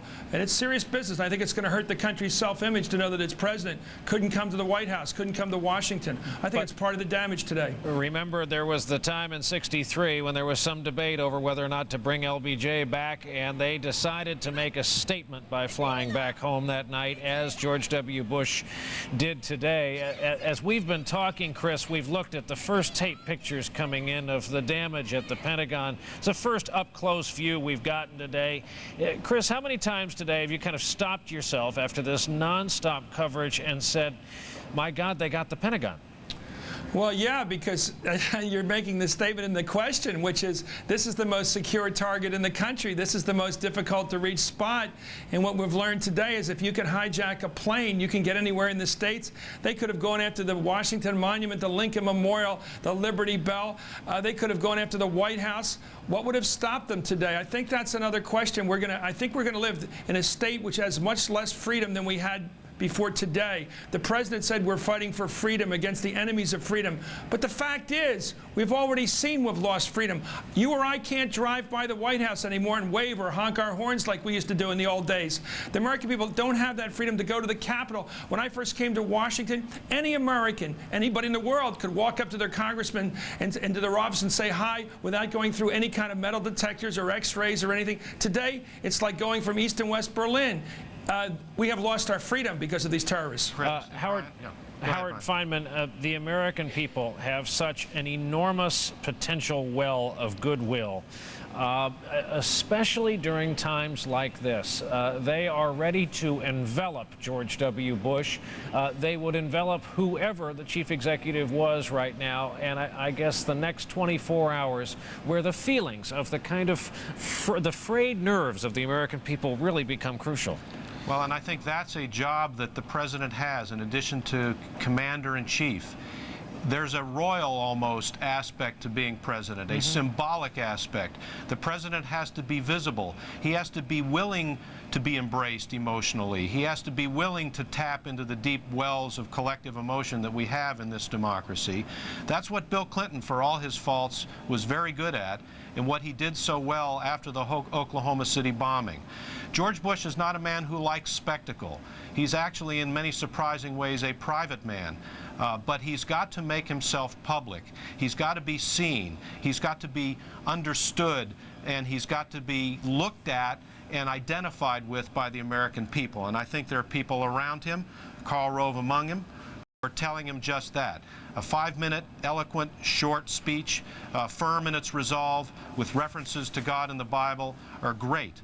But that's just the beginning of the emotional involvement the president has to have as a leader in what is essentially a new kind of wartime in this country. Howard Feynman, Chris Matthews, gentlemen, tough night. Thank you very much for coming on. As I mentioned, we've been watching these first close-up views of the Pentagon. These pictures obviously taken earlier today. This fresh video from later this afternoon, that control tower looking item in the foreground actually is. This happened right near the helipad there on that side of the Pentagon. No one thought it was unusual to hear aircraft noise per se on that side of the building, but then to realize it was a passenger jet aircraft of its enormous size, then to realize what had happened was a different thing entirely. Veteran NBC News correspondent John Palmer is there at the Pentagon for us tonight. John, good evening. Good evening, Brian. Hundreds of firefighters are now in the 11th hour of their battle to try to contain this blaze at the west side of the Pentagon, where the hijacked jetliner crashed into the side of the building at about 9 9:30 this morning. You could look over my shoulder here and see a couple of fires. Blazes have broken through the roof of the Pentagon. From time to time, for the last 4 or 5 hours, we have seen these flares. The plane hit the outer ring. There are 5 rings at the Pentagon, and it penetrated 3 of those. And Governor Jim Gilmore of Virginia was here just a short time ago. He said that he has been to that spot, and he said it is now penetrated into the 4th ring. So it's very difficult, as you can imagine. It's not just one building. These are separated rings, and the fires have moved into 3 and 4 of those rings. There are 5 altogether. The governor had something very interesting to say, in that when he went over there, he said, I was looking for the pit, for the hole, for the depression in the ground where that American airliner went down. But he said there was no depression in the ground. The plane went right into the side of the building. And he said there was a fire hydrant right in front by the helicopter pad, right where the plane went down. And he said it was still standing, untouched. So the plane never hit the ground. On the fly, it went right into the building. And just over to the left, we could see earlier today, you can't see him tonight because it's dark, but there was a tree with all of the leaves and branches sheared off squarely at the top, showing that the plane was coming in quite low at about 1,000 feet, and then it banked and crashed right into the side of the Pentagon there. Most of the people inside the Pentagon were, like many Americans, glued to their television sets, watching the unfolding tragedy there of the World Trade Centers in New York City. And then they heard a crash, a thud, smoke filled the hallways of the Pentagon. A general alarm was sounded, and then everybody fled the building and went out into the parking lots. And the Secretary of Defense himself was in his office, and as he explained earlier tonight, he immediately went to the other side of the Pentagon and indeed took part personally in trying to help some of those people who had been so badly burned. As far as casualties are concerned, the Pentagon is giving no figures tonight whatsoever. The Secretary of Defense, though, did say that the number of casualties is going to be high. The number, he said, will not be a few. And he mentioned, of course, the jetliner with those people aboard had no chance whatsoever. They're trying to wet down the areas now that have been contained. It's terribly hot in there still. They have search dogs, cadaver dogs. Many volunteers and rescue units now are going through the debris, searching, hoping to find somebody alive. But certainly scores have died, scores have been injured here. The building bathed in searchlights tonight, and the search and the rescue will go on throughout the night and well into tomorrow for sure. Brian? It's a sad night at the Department of Defense and the venerable Pentagon building just over the line in Virginia. And John Palmer, thank you very much for that. She has done an extraordinary job covering this story all during this day from Lower Manhattan. And we are going back to Ashley Banfield now by telephone. I understand she's in an NYPD police cruiser because she's heading into where the central damage is. Ashley, can you hear us? Yeah, Brian, I'm in the back of one of the NYPD vehicles, and we've just been driving through the inside the perimeter. We've driven to within a block of the demolition site of the second World Trade Tower. There were only 2 stories of rubble that were visible. I don't know how to describe this to you, but if I could say it was like driving through a movie set, that might be the only description that might be fitting at this point. It's pitch black, save for the spotlights that are everywhere. It's completely white. Everything's covered in ash, and there are thousands of emergency response teams milling about, fire, police, EMT from every state that's in the near vicinity and every county. It's really just sort of a frightening and ghoulish sight seeing them. We saw a number of them sort of sitting down trying to get rest. I witnessed about 10 firefighters going back into the periphery after they'd only had an hour respite. They said that they'd had a chance to cool down, to eat, and that they were going back and that it would be a long night.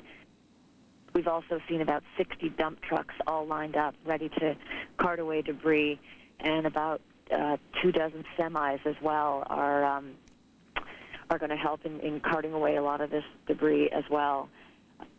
The emergency level is so severe that even the police vehicle we're in, which is clearly marked, was turned away from getting any closer than a block and a half from the actual, ground zero site.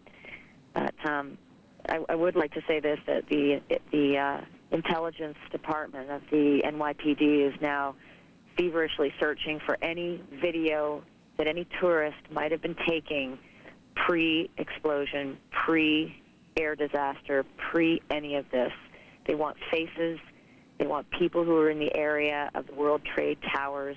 They want anything that was shot before 9 o'clock Eastern, before all of this happened, and for obvious reasons. Their investigation is now going to move towards the people who are in the area, the faces, hopefully in effort to identify who might have been involved in this. And if there's anybody who's listening to this report, I'm in the back of the cruiser now, they're asking please to call the NYPD.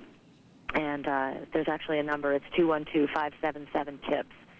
212-577-TIPS. If anyone shot any video pre-explosions, pre-disaster, anything from 7:30 this morning on, any tourists who might have been in the area. I also want to just let you know that there are a number of mounted patrols who are on location as well. They're trying to do crowd control, although crowds have mostly dispersed now. But that scene that I just went through in the back of this cruiser is like nothing I've ever seen before. Everything's blanketed in white ash. Every vehicle is blanketed in white ash. And it seems like mayhem, and I don't know if it's controlled mayhem or not, but it is clearly still an emergency. All of the fires seem to be put out. But as I said, I'm right in the middle of that, and pitch dark except for the glow of some of the firefighters who were walking by. They're clearly exhausted. Many of them had sort of collapsed on location where they were working and had to be doused with water. The heat was just intense from the reports that were coming into us from Ground Zero. Obviously, many of them were working with the understanding that they've lost hundreds and maybe thousands of their colleagues in these disasters.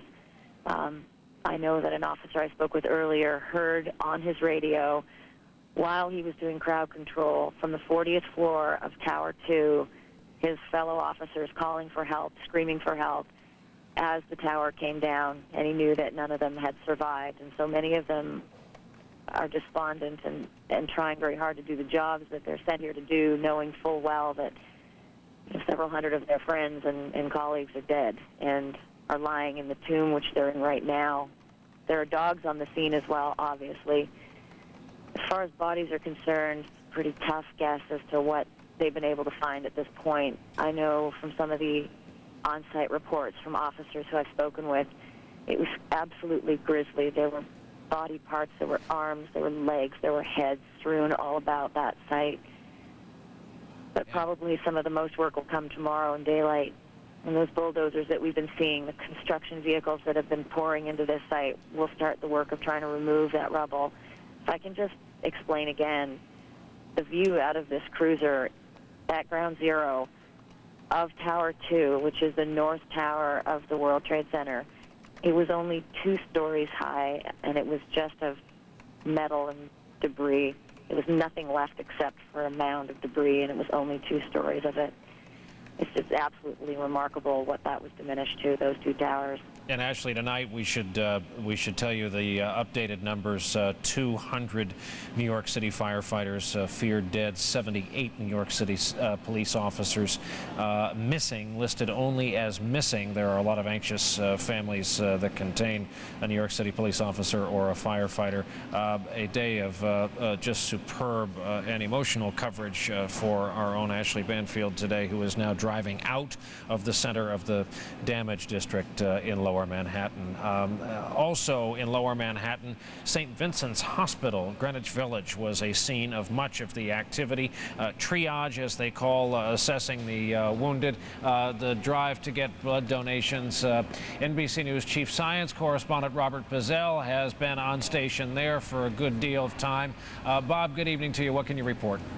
Well, Brian, right now the number of casualties at this hospital, which is the closest trauma center to the World Trade Center, stands at more than 300. And of those, about 50 are in critical condition, and significantly, following up on what you were talking with Ashley, more than 45 of those injured are firefighters or police officers or emergency workers of other kinds. that proportion is held out throughout the day. That number, there's another maybe 200 or 300 people at Bellevue Hospital across the town. And the triage that has been taking place down in a few miles south of me in the World Trade Center area, in the Battery Park City and in other parts of the nearby the World Trade Center. So we haven't seen dead bodies coming up here. When I came here first thing this morning, some of the ambulances were bringing in people who had expired in the ambulance. Since then, they set up triage centers. The dead are being kept in a morgue, which I understand is near the Staten Island Ferry Terminal. The most critically injured are then brought up. The thing about the numbers is 300 here, 200 at another hospital, 100 here and there. They add up, as far as we can tell, to somewhere between 1,000 and 1,500 injured right now. That's not a lot. There's still a lot of people who are either dead or buried in that rubble. As you can see behind me, there's hundreds of doctors and nurses from St. Vincent's Hospital who are standing outside waiting for each ambulance to come in. One does come in every few minutes, but everybody thinks that this process of waiting for injured survivors is going to go on for many days to come. Brian?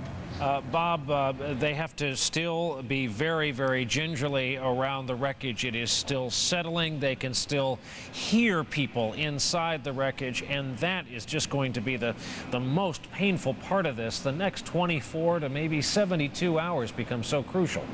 Absolutely. And even now, when the people who are brought in, it's not one kind of injury. There's smoke inhalation. Mm-hmm. There's an enormous number of severe burns from the blast. A lot of people who have multiple fractures from the debris. So they've had a call at this hospital. They needed more burn specialists and plastic surgeons. People responded. Everybody on the hospital staff here who even heard about the incident came here within minutes, and they've been lined up all day doing a terrific job. This happens to be a Catholic hospital. The Cardinal Egan was here giving last rites and giving his blessings to people. So this has been a center of a lot of activity, which doesn't show any signs of abating. Robert Bazell in Lower Manhattan for us today, the scene of so much of this activity, and it's important to repeat that maybe for a 30-block area down there, just normal apartment life in New York City tonight is impossible. There are no utilities for the most part for a huge swath of the city. No power. Steam is out to a lot of businesses. There, in some cases, is no water. Gas has been shut off. There was a huge threat of a major gas leak there earlier today. Part of the city of New York is paralyzed, in plain English, tonight, ripped apart earlier today with this terrorist attack, and the World Trade Center is gone from the skyline tonight. As we come up now, it is 9 p.m. on the East Coast, and we are coming off this awful day in American history. We have the very latest for you now. The president, speaking just a half hour ago from the Oval Office, says justice will be done, but some would say, most notably in his remarks, quote, "We will make no distinction between the terrorists who commit these acts and those who harbor them," was the president sending a pointed, specific message tonight. The president also warned that the death toll will be, as many Americans feared, in the thousands. Just in New York, there's a fear that 200 firefighters are gone. In fact, entire companies of firefighters may be gone. And the president says the government, for the most part, will be open and ready for business tomorrow. While trading will not happen on Wall Street, the president says some emergency staffs are coming to work tonight, and that most federal services will be up and running tomorrow. We thought we would show you what like and sounded like from the earliest reports of trouble. There's another one. I'm taking a look. Oh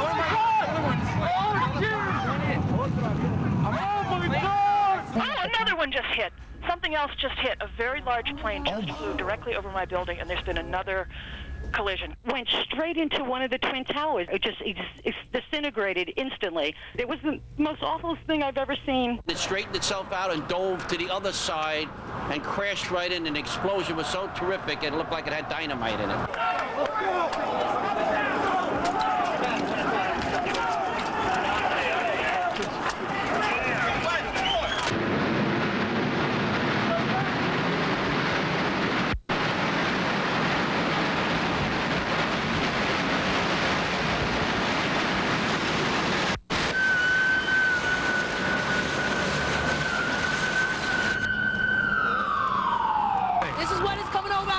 Yo, get out of the area. The second tower is coming down. They tell you the second tower is coming down? Yes, it's about to collapse. I got fellow officers that might be trapped.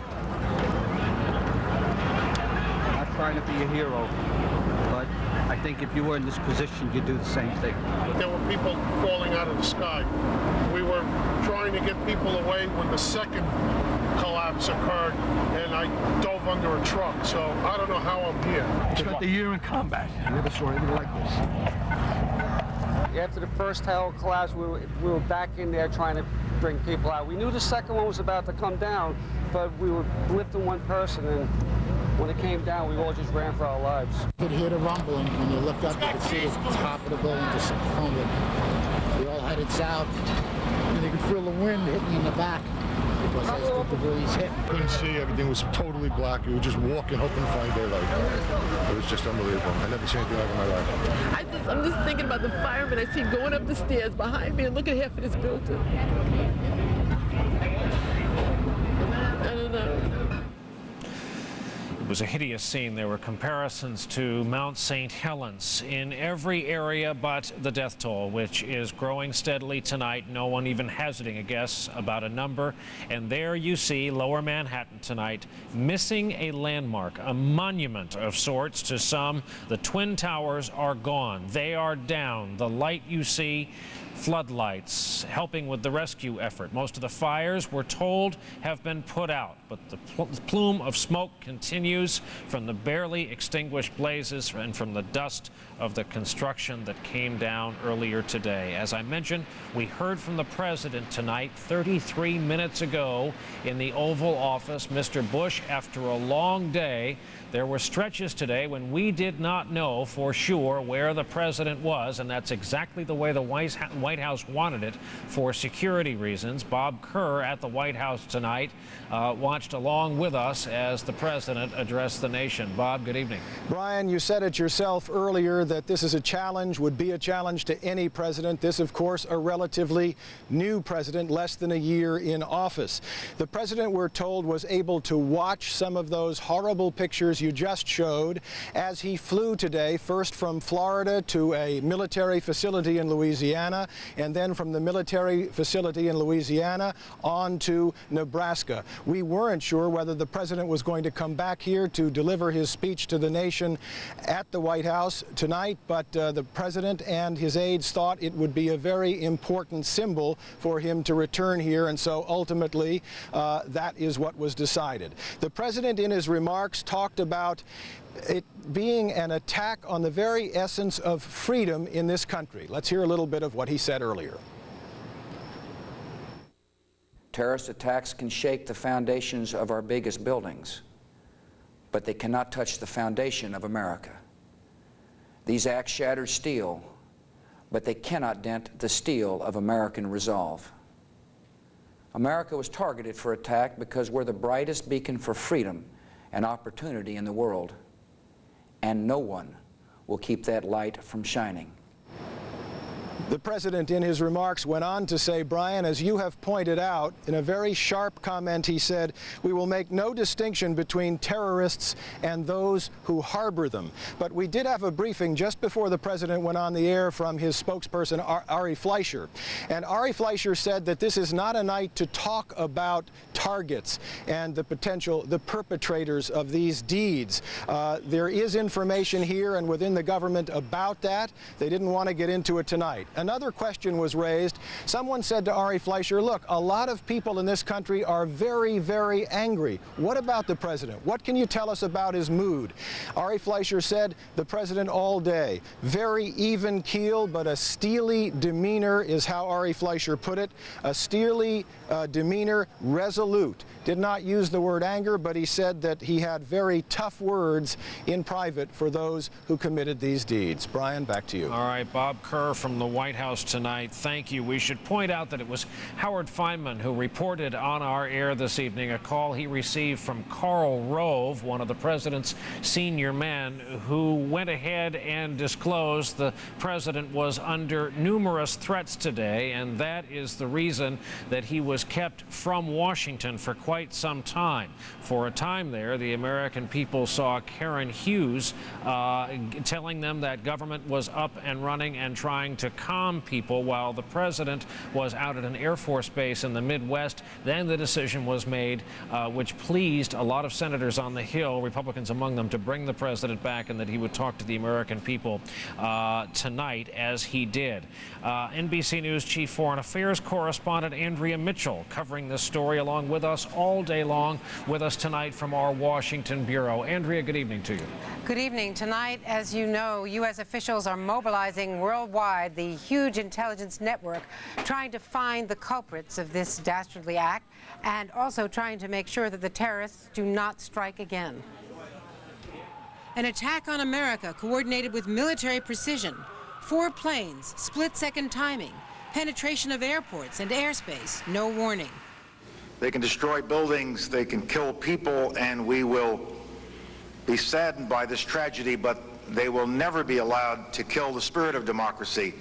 They cannot destroy our society. They cannot destroy our belief in the democratic way.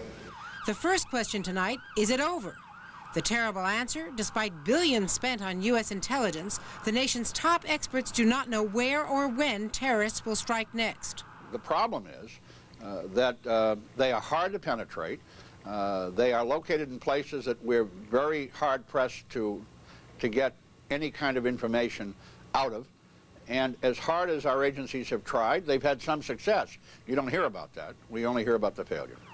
Who could have done this? Before today, the worst failure, the attack on 2 U.S. embassies in Africa 3 years ago.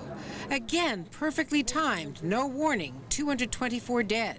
The alleged mastermind, America's most wanted terrorist, Osama bin Laden. Bin Laden also involved, U.S. officials say, in helping the man convicted of bombing the World Trade Center, Ramzi Youssef, 9 years ago, by protecting Youssef before and after that attack. Last winter, CIA Director George Tenet told Congress that bin Laden is capable of multiple attacks with little or no warning. Osama bin Laden and his global network of lieutenants and associates remain the most immediate and serious threat. Bin Laden's alleged millennium plots planned attacks on 3 tourist areas in Jordan frequented by Americans, on Los Angeles International Airport, and on a U.S. destroyer in Yemen, all foiled. But 6 months later, terrorists do strike successfully, ram another destroyer, the USS Cole, killing 17. In June, bin Laden brags on this home video of killing U.S. sailors, a remarkable tape made to recruit more terrorists against America. And just 3 weeks ago, a warning to a London newspaper, allegedly from bin Laden's group, that he was targeting America again. I think it is a dilemma for the United States now. I believe the only thing is, to revise their policies, to look at what's happening. Why, for example, the anti-American sentiment is very high in the Middle East and in the Muslim world. How could this happen? Only from a massive intelligence failure. But in this case, at least there will be some evidence. The good news is that the hijacking 4 airplanes is a very complicated operation. Even hijacking 1 is complicated. And they will have left some trail behind them. They will have had to have checked in, and they will have had to have purchased tickets either under their name or alias names. If the U.S. cracks the case, how will it retaliate? Current and former officials say massively, but carefully. If we're going to act, we need to be able to convince the world that we were justified in our actions. We had that evidence during the African embassy bombings, and I think it's critical that the intelligence community now begin to develop that with respect to these attacks. Now, today, the Taliban leaders of Afghanistan denied that bin Laden, forgive me, Brian, I've had a bad cold. We've been talking a lot today, but they denied that bin Laden had anything at all to do with this.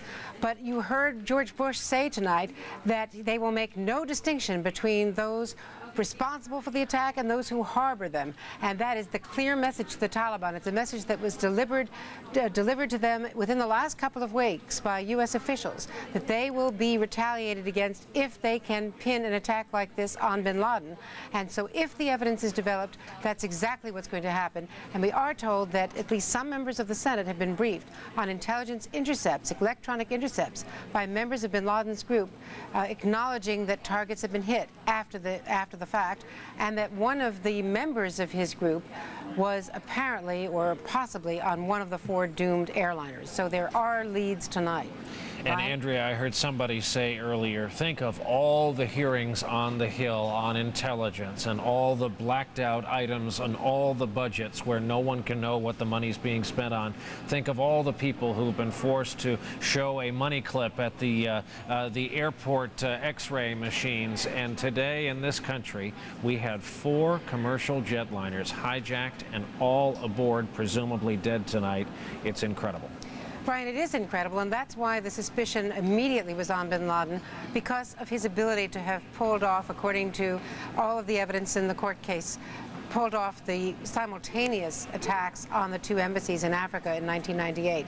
That kind of coordination requires money and planning, and he is one of the few people around the world, one of the few independent operators believed capable of that. This is not likely state-sponsored terrorism, according to most officials. It is more likely to be someone like bin Laden, one of these freelance operators who have networks and connections with other terror groups around the world. Very interesting. Andrea Mitchell, thank you for your day's reporting from the Washington Bureau on this horrible day across this country. To talk more on this subject matter, we're joined tonight by Larry Johnson, former Deputy Director of the State Department's Office of Counterterrorism, obviously an expert in this field. He is with us from Washington tonight. Larry, good evening to you. Thank you for coming in. Good evening, Brian. I heard another gentleman earlier this evening, an expert on arms control, security, terrorism, say that it was his belief that this could very well be state-sponsored terrorism because of precision aspects of it. Things like timing and how much thinking through they did. The notion of using a commercial aircraft as, in effect, a flying bomb. Who was going to get nervous, for example, with Washington National Airport so nearby to see a jet near the Pentagon? Happens every day. Right. Well, I was at National actually when the plane went into the Pentagon, so I had sort of a front row seat for it. Look, I understand that there is intelligence information that was available within the previous months indicating that Osama bin Laden's people were receiving flight training in aviation operations. You're kidding. No, I'm not kidding. Where'd that come from? I can't go into that. They receive flight training. So, for example, if the theory is true that they chose deliberately 757s and 767s, even though they're vastly different aircraft, they have the same manufacturer and almost the same flight deck. It is said kind of loosely that if you can fly one, it's not too much of a challenge to fly the other. So with that as their premise, they went out, sought and received flight training. And how many did that not ring alarms throughout the system? No, because understandably, it'd be one thing if it said they're taking flight training because they're going to fly into the World Trade Center. You get these bits and pieces, and putting the puzzle together is very difficult. But on the issue of state sponsorship, we do already have a state sponsor for bin Laden. It's called Afghanistan. They are they're like the Marriott guest inns for terrorism right now. They allow him to stay there. They claim that they have control over him. And I think President Bush was sending a very clear message. This is not just a reflexive, let's make bin Laden the enemy of the day. The fact of the matter is we already have evidence from trial. It's not alleged, it's proven that he was involved with the bombing of the U.S. embassies in Africa. With that said, we don't have any other terrorist group in the world that's been calling for killing Americans other than bin Laden. Second point, You look back over the last 20 years, there are 2 individuals that have killed 80% of all Americans that have died in international terrorism before today. One of those individuals, Imad Mughniya, security chief of Hezbollah. The other individual, Osama bin Laden. Those 2 individuals were meeting in 1993. That evidence also came out in the bombing trial. So, you know, I think what we're looking at here is this is not speculation. The targets are very real. The targets are very specific in terms of who is causing these problems. And I think that's what President Bush intends to address. This was such a sad day in this country. Americans found out that this really hurts. This is a dangerous game. We've now seen how these guys play. Given that we don't allow state-sponsored assassination, how do we play back? Well, I think we need to wake up and figure out which game we're in. We are like people that want to kill rats, but we don't want to go into the sewers. We want to stay out of the sewers. We don't want to get dirty. We want to be antiseptically clean. But unfortunately, our intelligence apparatus has been set up to collect information against a traditional state, in that case, the Soviet Union. Penetrating these groups is not like going in and penetrating a monastery and recruiting Mother Teresa to work for us. Consequently, again, this is not to pin blame on the intelligence community, but you know, I have many friends and I talk to associates that the operation has become so bureaucratized, so hampered in part by political correctness, that it is an ineffective institution right now. And this isn't the first instance where we've been caught unawares. Every major terrorist incident going back into the mid-1980s has occurred without advanced warning. And one of the problems is it has not really been the ultimate intelligence priority to go after and penetrate these groups.